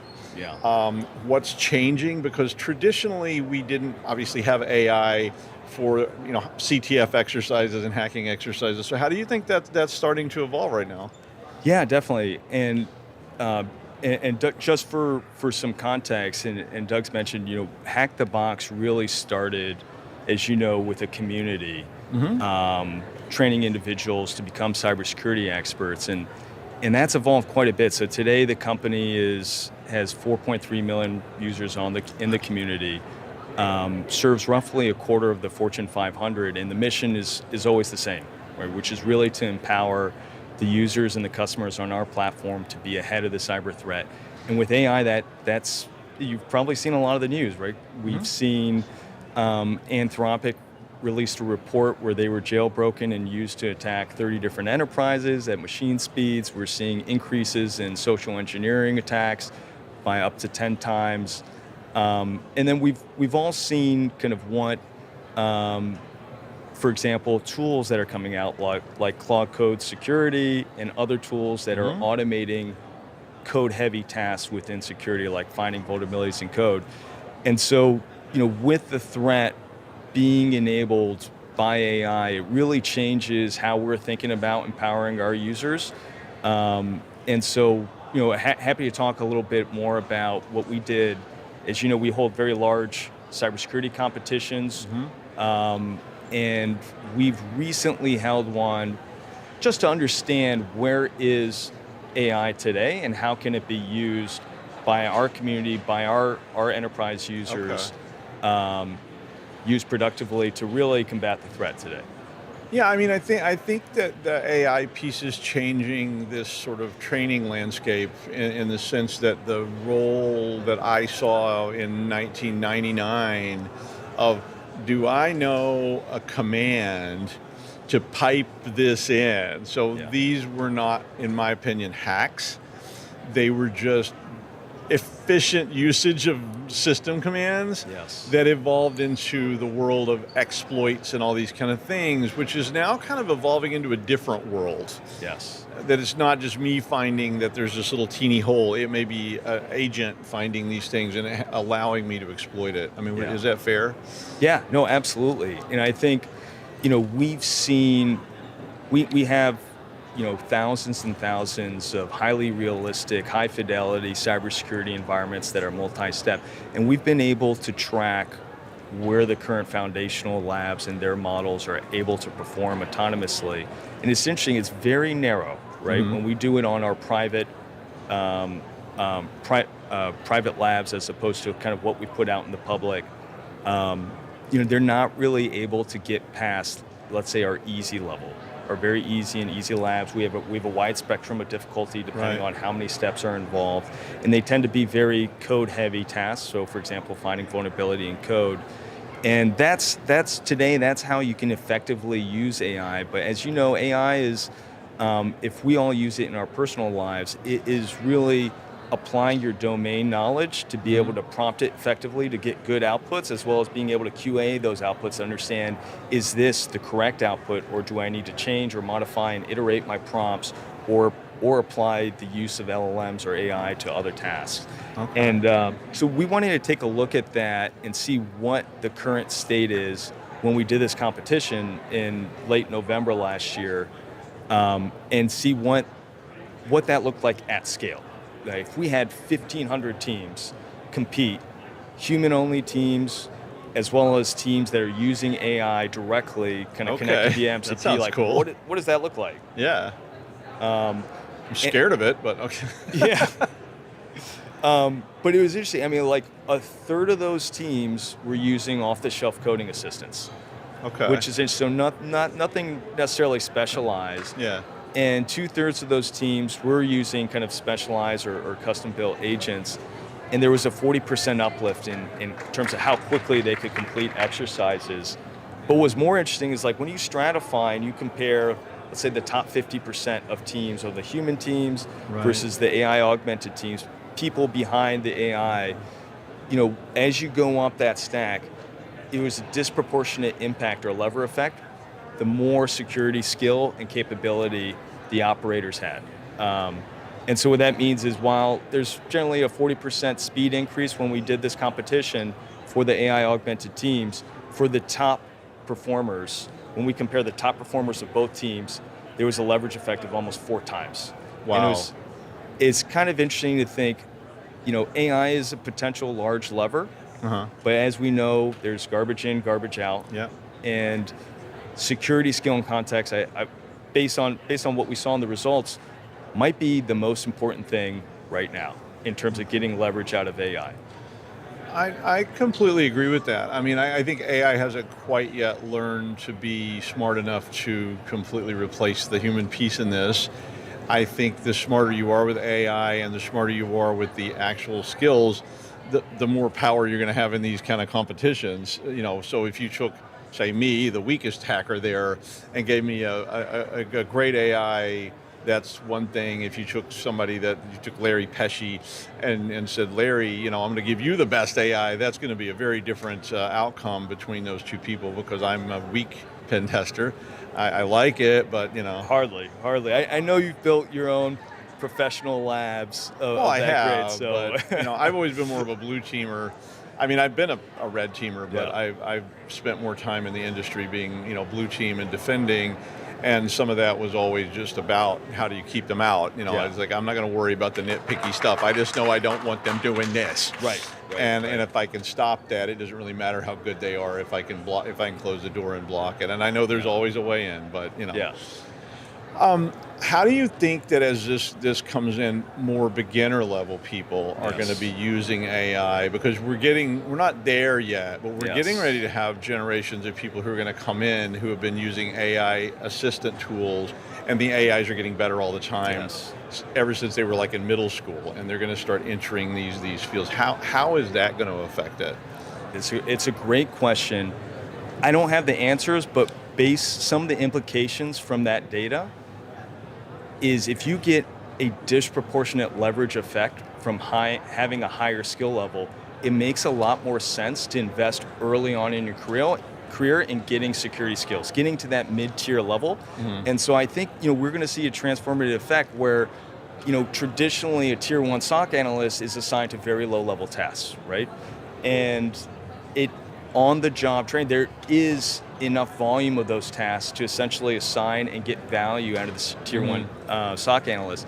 But with AI today, the fact that you can get that much leverage from having a higher level of skill, it makes sense to invest more in your people up front to get them to a higher level of skill before actually leveraging AI. And I think the danger is if we start using AI for very narrow tasks early on to replace some of those tier 1 SOC analyst tasks, and then those same analysts never really learn the security skill, the context manually to be able to manage AI effectively, to prompt it effectively. You and I can be friends. No, I was talking about that the other day with someone, because there's always a temptation to skip steps. Yeah. And my opinion was that you need fundamentals, because if you interact with the AI and you're really just a total script kiddie, and we saw this long before AI, you download a script, you don't know what it does, you don't understand it, and you can't even use it. And we would see people posting on bulletin boards going, I downloaded the script and it doesn't work, and they don't even know how to run the script. Yeah. I think you're very ineffective, Yes. And so I think learning those fundamentals, if you don't know what an IP address is, how on earth do you put one in, or even ask the AI to do something for you? So obviously, the more of those planks you can put underneath yourself before you do get involved. The other piece of that, and I was talking to another person, I won't say who it was, and they were telling me how they were concerned, and this is a financial person, that right now, you say AI can replace a junior accountant. Right. But we still need the intermediate and senior accountants, like you're saying. But where do the next generation of intermediate and senior accountants? So I think what you're saying, and you can say, no, Doug, you're completely wrong, because I've heard that before. But I think what we're saying is that you can't just bail on the training people at this point and say no. I mean, I would argue you have to double down. I agree. Especially up front, right? So you can't skip level 1 to get to level 2. You need that security context and experience to operate at level 2. And we know that, at least from these initial results, we're gonna do this continuously. So we'll do this every few months at Hack the Box. We have the community to be able to run these studies for everyone's benefit. But if the mid-level tier skill level is what really gets leverage, you can't skip, or we're going to have this missing middle tier of the cyber workforce where we're all going to be in trouble. Right. And so, I think it really ends up being doubling down on getting up to that level as quickly as possible, and enterprises should be investing in that for our people, and as individuals, it's something to really consider before getting out in the field. And you and I were talking earlier about muscle memory. Yeah. And tools like Hack the Box the reason I've always advocated tools like that is because that's what starts to build that muscle memory. Yeah. Spending your time there gives you those basic skills and those building blocks of becoming that person who can actually leverage AI rather than the person who's completely dependent on it. Yes.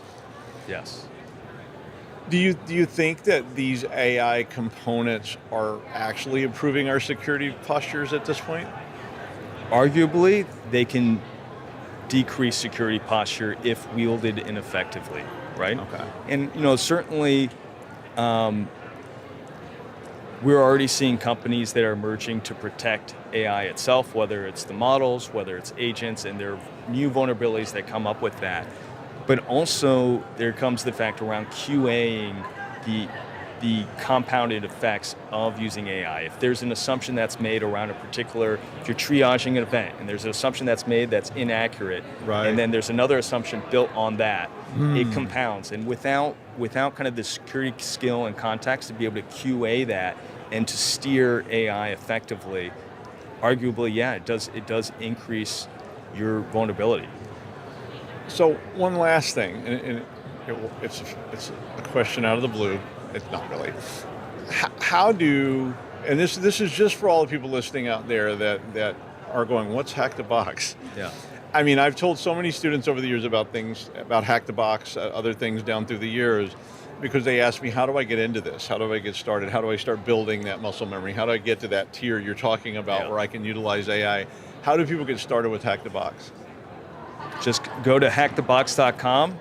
If you're an individual, if you're a student, sign up for the community. We have a free service where you can get started. You can start exercising, learning, and then as you advance, if you want to kind of work through, let's say, enterprise environments, and you're working with a company, then we also have an enterprise platform as well. Yeah. I mean, so I think the operative thing there was there's no excuse. I mean, you have access to these things, right? Yeah. I mean, kind of like I have access to the gym, but I mean, really, you have access, and I get students all the time who are coming from high school saying, "How do I get started? How do I get started?" I'm like, "Well, what have you been doing?" Yeah. And I'm like, "So you can do these things. Get involved in these CTFs. They have a great community of people. I can attest. And one of the things about these communities is they've been very helpful.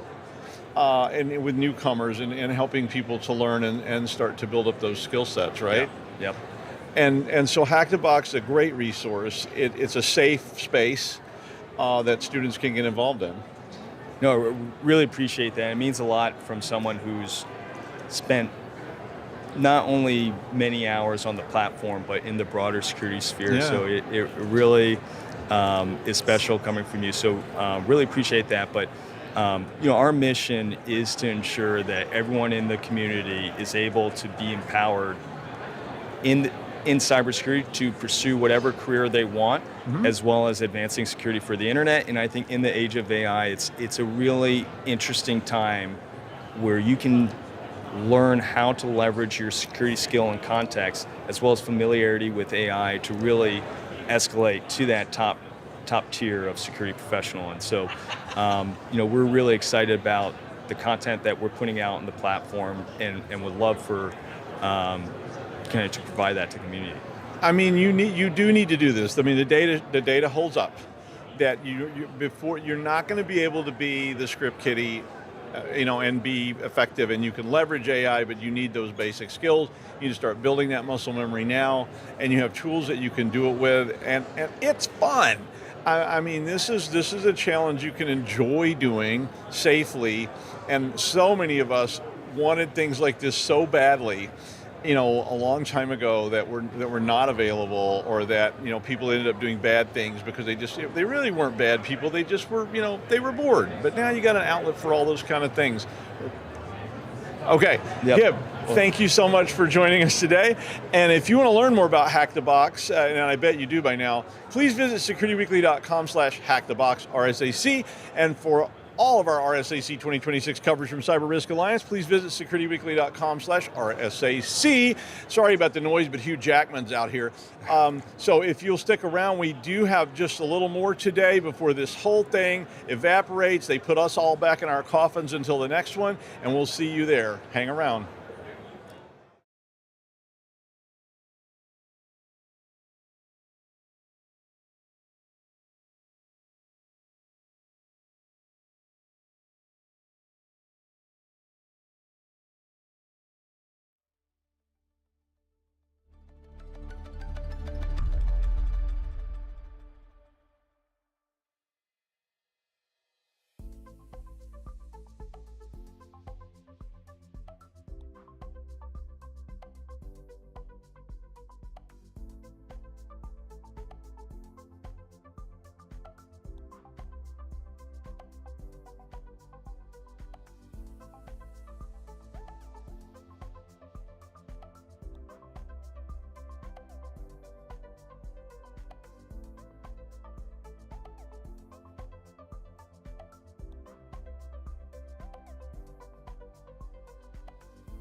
Welcome back to CyberRisk TV at RSAC 2026. We are wrapping up day 4 here in San Francisco. And when we say wrapping up, we mean wrapping up. I'm Doug White.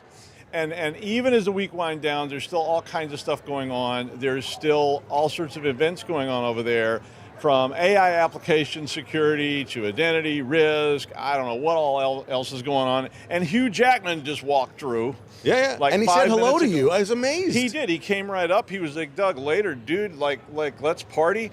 And I was like, man, Wolverine, we're going to do the town. And, you know, and I was like, how much? Yeah. No, Josh went to try to get him and got pepper sprayed. So, but I mean, that was also an accomplishment. I normally pay extra for that. No, you do. Yeah, so I've seen that going on. So well, Josh Marpet's with me. Chair. Josh has also survived the week. That's a good word for it. It's been a long week. It definitely is a kind of march to the finish at RSAC because it is so huge, and you get here, you're overwhelmed. Day 2, you're like, I don't think I've seen a quarter of it. Day 3, you're like, I'm never going to see it all. Day 4, you're just like, well, maybe next year. You know, honestly, I have to say, I went through the entire early stage expo, and I did get most of the main expo floor. I mean, I didn't go to any talks. I hear they have talks here, but I didn't go to any talks. They do. I got through most of the expo floor. I have to say, if I see the word agentic AI SOC one more damn time, I'm going to puke, okay? It's crazy how many companies, and I'm going to give my blunt and unvarnished opinion here. Imagine that. Yeah, I know. Josh is usually such a shrinking violet. The amount of companies that are duplicating each other this year is unbelievable. It reminded me of 2017. We must have an initial coin offering. We must have an initial coin offering. We must have an initial coin offering. And there were 700 of them in the span of a few months. And it feels like, you know, I spun up an entire agentic AI company in 3 days, and I'm going to make millions and millions and millions of dollars. And the answer is no, you're not. I'm sorry. You will join the other people slinking off the exhibitor floor, resorting to cannibalism before they got to the 800 numbers. It was really interesting to see how they were duplicative and how they couldn't figure out how to differentiate themselves. Well, it's tough. I mean, it's still these early swirling waters of nobody really knows. That's a really good point. I actually talked to a friend of mine who works for a big consulting company. He said they had 4 presentations in a row, and they were exactly the same technology and methodology. I mean, that's kind of the scientific method. It's kind of evolutionary. It's like, you know, this is how it works. It's like there's many, many, many fish, and one of them will learn how to walk. Well, the best part was when he said, yeah, one of my guys went, you know, I get it now. And then he had a working prototype vibe coded 2 hours later. Okay. So those companies they're not differentiating themselves. And the buy versus build decision is really different these days. It is. So it's going to be interesting. It's complex. Oh, yeah. Did you get to go up to the startup floor? I did, the early stage expo, yeah. Okay, I know I always call it startup floor, and everybody goes, what's that? It's the early stage expo. Yeah, I got up there, I saw a couple people doing a human sacrifice. You know, they were trying, you know, they were like, we need Series B! And it's like, the only way! And, you know, it's like, I call down the fight, you know. Okay, venture capital. Venture capital and private equity. I heard some interesting speculation on that. There were individual acquisitions and individual fundings that were as big in the single deal as we've had in entire previous years of all of them, which says to me that there's going to be very, very little dry powder this year, very little money available, and it's going to be interesting. And there's a lot of companies that have, oh yeah, we did $1 billion in valuation. And now what? How are you going to make enough sales to make up to that valuation? Well, or all the valuations just, you know? I mean, to be fair, we've been there before. I mean, we saw that in the early .com stuff too with company. I mean, I literally was working as a consultant for a company, and their burn rate was like beyond comprehension. You know, when I got there, and as a consultant, I've seen a lot. Right. And I got there, and they're paying me. That's why your hair is that way. Yeah, and they were paying me. I mean, which was something. And, you know, they were flying me to London, they were flying me here and there. And I finally was like, who are our customers? And they were like, no, we don't have any yet. And I was like, what's our product? And they were like, oh yeah, we're working on that. And I was like, didn't you guys go public and like it's some kind of crazy deal? I was learning, and he was like, yeah, we raised all this money. And I'm like, but you don't have a product and you don't have any customers. And I'm like, where's the money going? He's like, we're having the foosball tournament on Thursday. I think that, if I can't tell the companies apart, except by what color of Hawaiian shirt they're wearing, we have an issue. And so I'm really wondering what RSA next year, 2027, is going to look like. Is it going to be agentic AI still? Is it going to be the agentic AI? Is it all going to be monitors of agentic AI, employees with no humans around? This is going to be interesting, man. Well, yeah, I think I said earlier in the week, I think it's just going to be robot overlords, and we will be sweeping up when the robot overlords come in to see what the other robot overlords are doing, and they're going, all of you humans over there, you're now going into the food pit. Yeah. Well, a human sacrifice. This year's we human need sacrifice those too. for I mean, round D. everybody needs a good human sacrifice occasionally. I mean, what's a party without one? Come on. Yeah, and it keeps things even. I mean, it's just like a C-suite tradition. You're the lowest one on the food chain. I'm sorry, C-suite friends. And no, you're not. I bet I'm going to get acquired pretty soon. They're like, disappear him. We need a human sacrifice. Get Doug. Yeah. You're going over past 7th Avenue or 7th Street. You won't be back yet. No, in all seriousness, this is my first RSA. So really? I've never been RSA before. Look. I want to show you. Can you see this? Can you zoom on this? Cameraman. Enhance. It says RSAC first timer. It's my first time at RSA. I've never been before. Wow. I've been to so many different conferences. This conference has a very different energy. It's not a HackerCon. No, it's not. It's, to be very honest with you, it's not really even a tech conference. There are talks that are highly technical, but it's more C-suite tech. This is what we call a suit con. This is a business con, and it's a good one.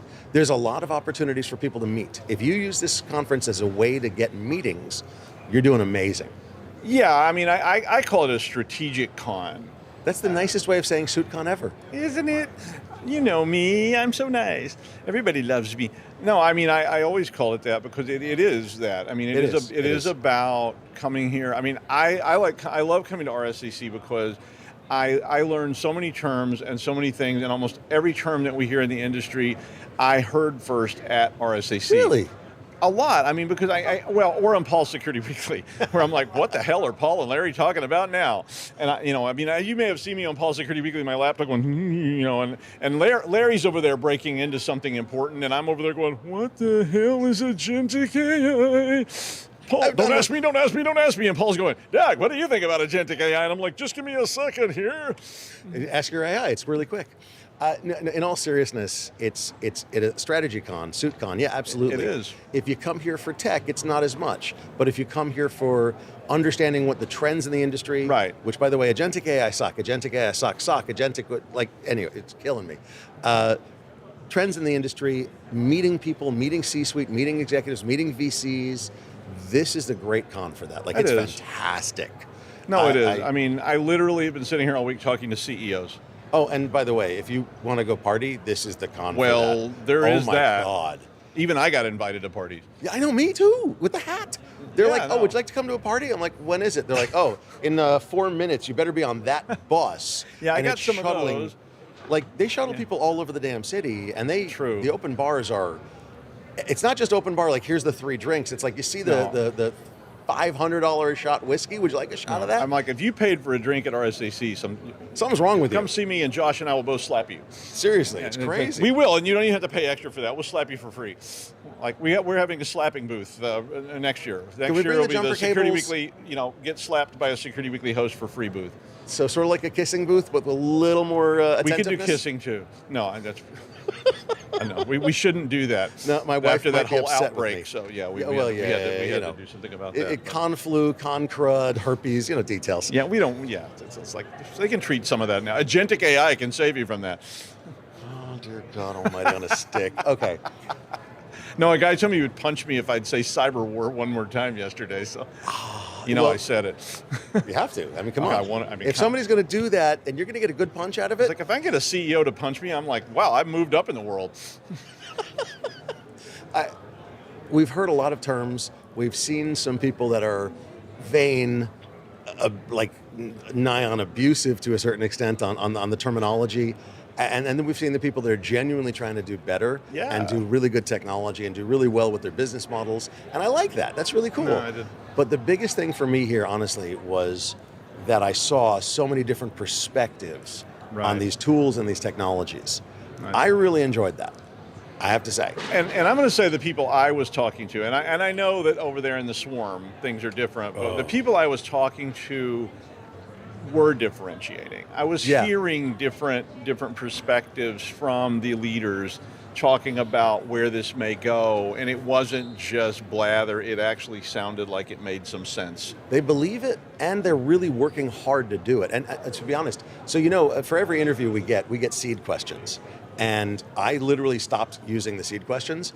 I was using them I'd read them, that's nice, but I was literally, for 90% of my interviews, I was like, all right, I'm gonna ask you how you're different. Do you have an answer? And they, all of them, to their credit, every single one of the people that I talked to had answers. Now, a couple of them I was like, those answers are good. Some of them, their answers were great. No, I had great guests all week. I mean, and I don't always say that. I mean, I've in the past said, yeah, it was interesting, and but I mean, I was able to. The people I was talking to really did seem to have some ideas. They seemed to have. I mean, and yeah, there was a lot of the same words. But I was like you. I wanted to know what does the word mean. I mean, it's easy for me to say agentic AI. It's what's for dinner. It's what's for dinner. But it's hard. It's no, 10 human PM. sacrifice. It's 10 p.m. Do you know where your agentic AI is? Oh God. Boy, that's marketing, though, right? I mean, hey, what can I say? That's marketing. Those old things. I was telling my wife to do like meow meow meow meow meow meow meow, and she was like, "Yeah." Where's the agentic AI? And we had wrestlers. Oh my God, the luchadors. The luchadors, yeah, los luchadors. That was like amazing, and I actually had a hallucination. I thought I was standing in the street out there in an alley, talking on the phone, and all of a sudden, all the luchadors walked by me, and I was like, okay, that was weird. The shrooms are really kicking in. Yeah, I was like, where's William Burroughs when you need him? And then I realized they had a wrestling ring on the expo floor, and they were actually wrestling. They were actually wrestling. And they had referees and the whole thing. And there was a wrestling ring. There was a mechanical bull. There was a wheel of a Price is Right wheel. There were more video games and there were video game cabinets. Crazy. It was insane. I kind of couldn't handle it. I was freaking out here. I could only take I was over there for an hour, and then I would go upstairs and sit in the lobby for 20 minutes. Then I would take it half an hour, and then I had to come back here for an interview. I was only able to take it in short bits because it was really weird. I mean, I had to hire Captain Willard to take me up the river because I was just trying to find one of my sponsors, and I was just like, "Can you guide me to the end of the river?" And they were like, "Yes, come with me. Follow closely, but don't get lost because we'll never find you again." It's interesting. The expo floor, not the early stage expo, that was a little calmer. I would say it was busy, but it was a little calmer. It wasn't as bright lighty. It is, yeah, because they don't have the money for that. Yeah, it's true. But the booths on the main expo floor, some of them were literally 3 stories tall, yeah, with laser light shows and shimmering beads and all sorts of stuff. The big difference, I think, is that the main expo floor felt like a casino, a Vegas casino. And the early stage expo felt honestly more like a trade show. Yeah, I know it did, because I mean, like I say, those guys can't afford to have the Queen Mary pulled up here, to put in on the expo floor so that take a cruise around the bay. I mean, they're basically going like, I have this free gum, kind of. No, they had wonderful things. The early stage expo had wonderful things. I'm giving them such a hard time, but I'll tell you, they try harder. I found out that the early stage expo booths, which are literally, a little smaller than this table, were 15,000. No, they're and expensive. The main expo booths were like, so nobody would tell me precisely, but like, yeah, we spent about 300,000 on the small booths. I always go to the early stage expo because I actually, to be fair, and I give them a little hard time because they're scrabbling, but that's the next place. That's next year's. That's the people that'll have the 3-story booth in 5 years or not. And you'll never hear of them again because that is where things all start, is on the early stage expo. And they did have like 6 villages. And they had a scientific track, which was very cool. And they had a bookstore. I just went to the bookstore. The bookstore was really nice. I enjoyed that. I took some pictures. I'm not packing any books home because, dear God, my luggage is bad enough. But I took some pictures of books I'm going to buy later. They had a lot of nice stuff. That's how Josh gets your books. He's just like, give me a minute. I didn't photograph the pages. I photographed the cover. So yeah, it was good. It was good. I mean, all in all, I think it was an amazing. I mean, it's something, if you've never seen it, you should definitely come here and see it, because it is just something to see. It's like the greatest spectacle, plus it's all kinds of information. And like I say, they have had a wall of sessions over there blinking at us. Now, we're not really here for that. We have a different badge. But there's a wall of sessions over there every day. There's a wall of speakers over there every day. There's a wall of special events. There's a wall of everything and more and more and more. And whatever you want, the it's booklet here. is this thick, and it's just like, you literally get like college credit for reading it. With the booklet, the expo map, and the booklet and the schedule unfolds like a theme park map, man. It's crazy. Literally, I mean, and it's actually a lot more complicated. Yeah, it I mean, really is. you can definitely find Fantasia Land, but you may well not find Threat Locker. I did though. I did find them. Thanks, Threat Locker. But anyway, Josh, I love seeing you in person. You and I see each other all the time through a screen, but it's so much fun to come to the cons and get to see you and see all of our other friends that we never get to see, and all these people we've interviewed or talked to in the past who come up and go, hey, how are you doing? And that's a really fun part of it too. But that brings us to the close. I wish I could untie my tuxedo bow. One of these days I'll get my nerve up and rent a tuxedo for this, but it brings us to the close of our RSAC 2026 coverage here on CyberRisk TV. If you missed any of our interviews or you want to revisit the conversations from this week, you can. Everything's at securityweekly.com/RSAC. I want to do some thank yous real quick. Oh, please. I want to thank our crew. Oh, yeah. Who they gets are no credit at all. the They don't even get a best. credit reel. It just says no. And they're great, and we have all our staff who did all this and made it all happen, because all we do is get up here and look sexy. And they feed us and they take care of us. And they arrange everything. Yeah, I mean, we They're would literally awesome. be helpless laying in the corner crying if we didn't have all these people to do this. And I mean, I've actually seen that before anyway. But we want to thank our sponsors. We want to thank RSAC for letting us come down here. Thanks to San Francisco for letting us wander around this really cool city that if you've never seen it, you really should come and see it. Oh, yeah. But I'm Doug White. I hope that we'll see you next year. I made 2 final cards for this, 2 final job cards. So the first one is /RSAC 2026, which is the job. And the last one, oops, I didn't sort them correctly. The last one has, and I don't know if any of you know what this means. And it's just 2 slashes, which is an end of job. And that's RSAC 2026. And we'll see you next year. Amen.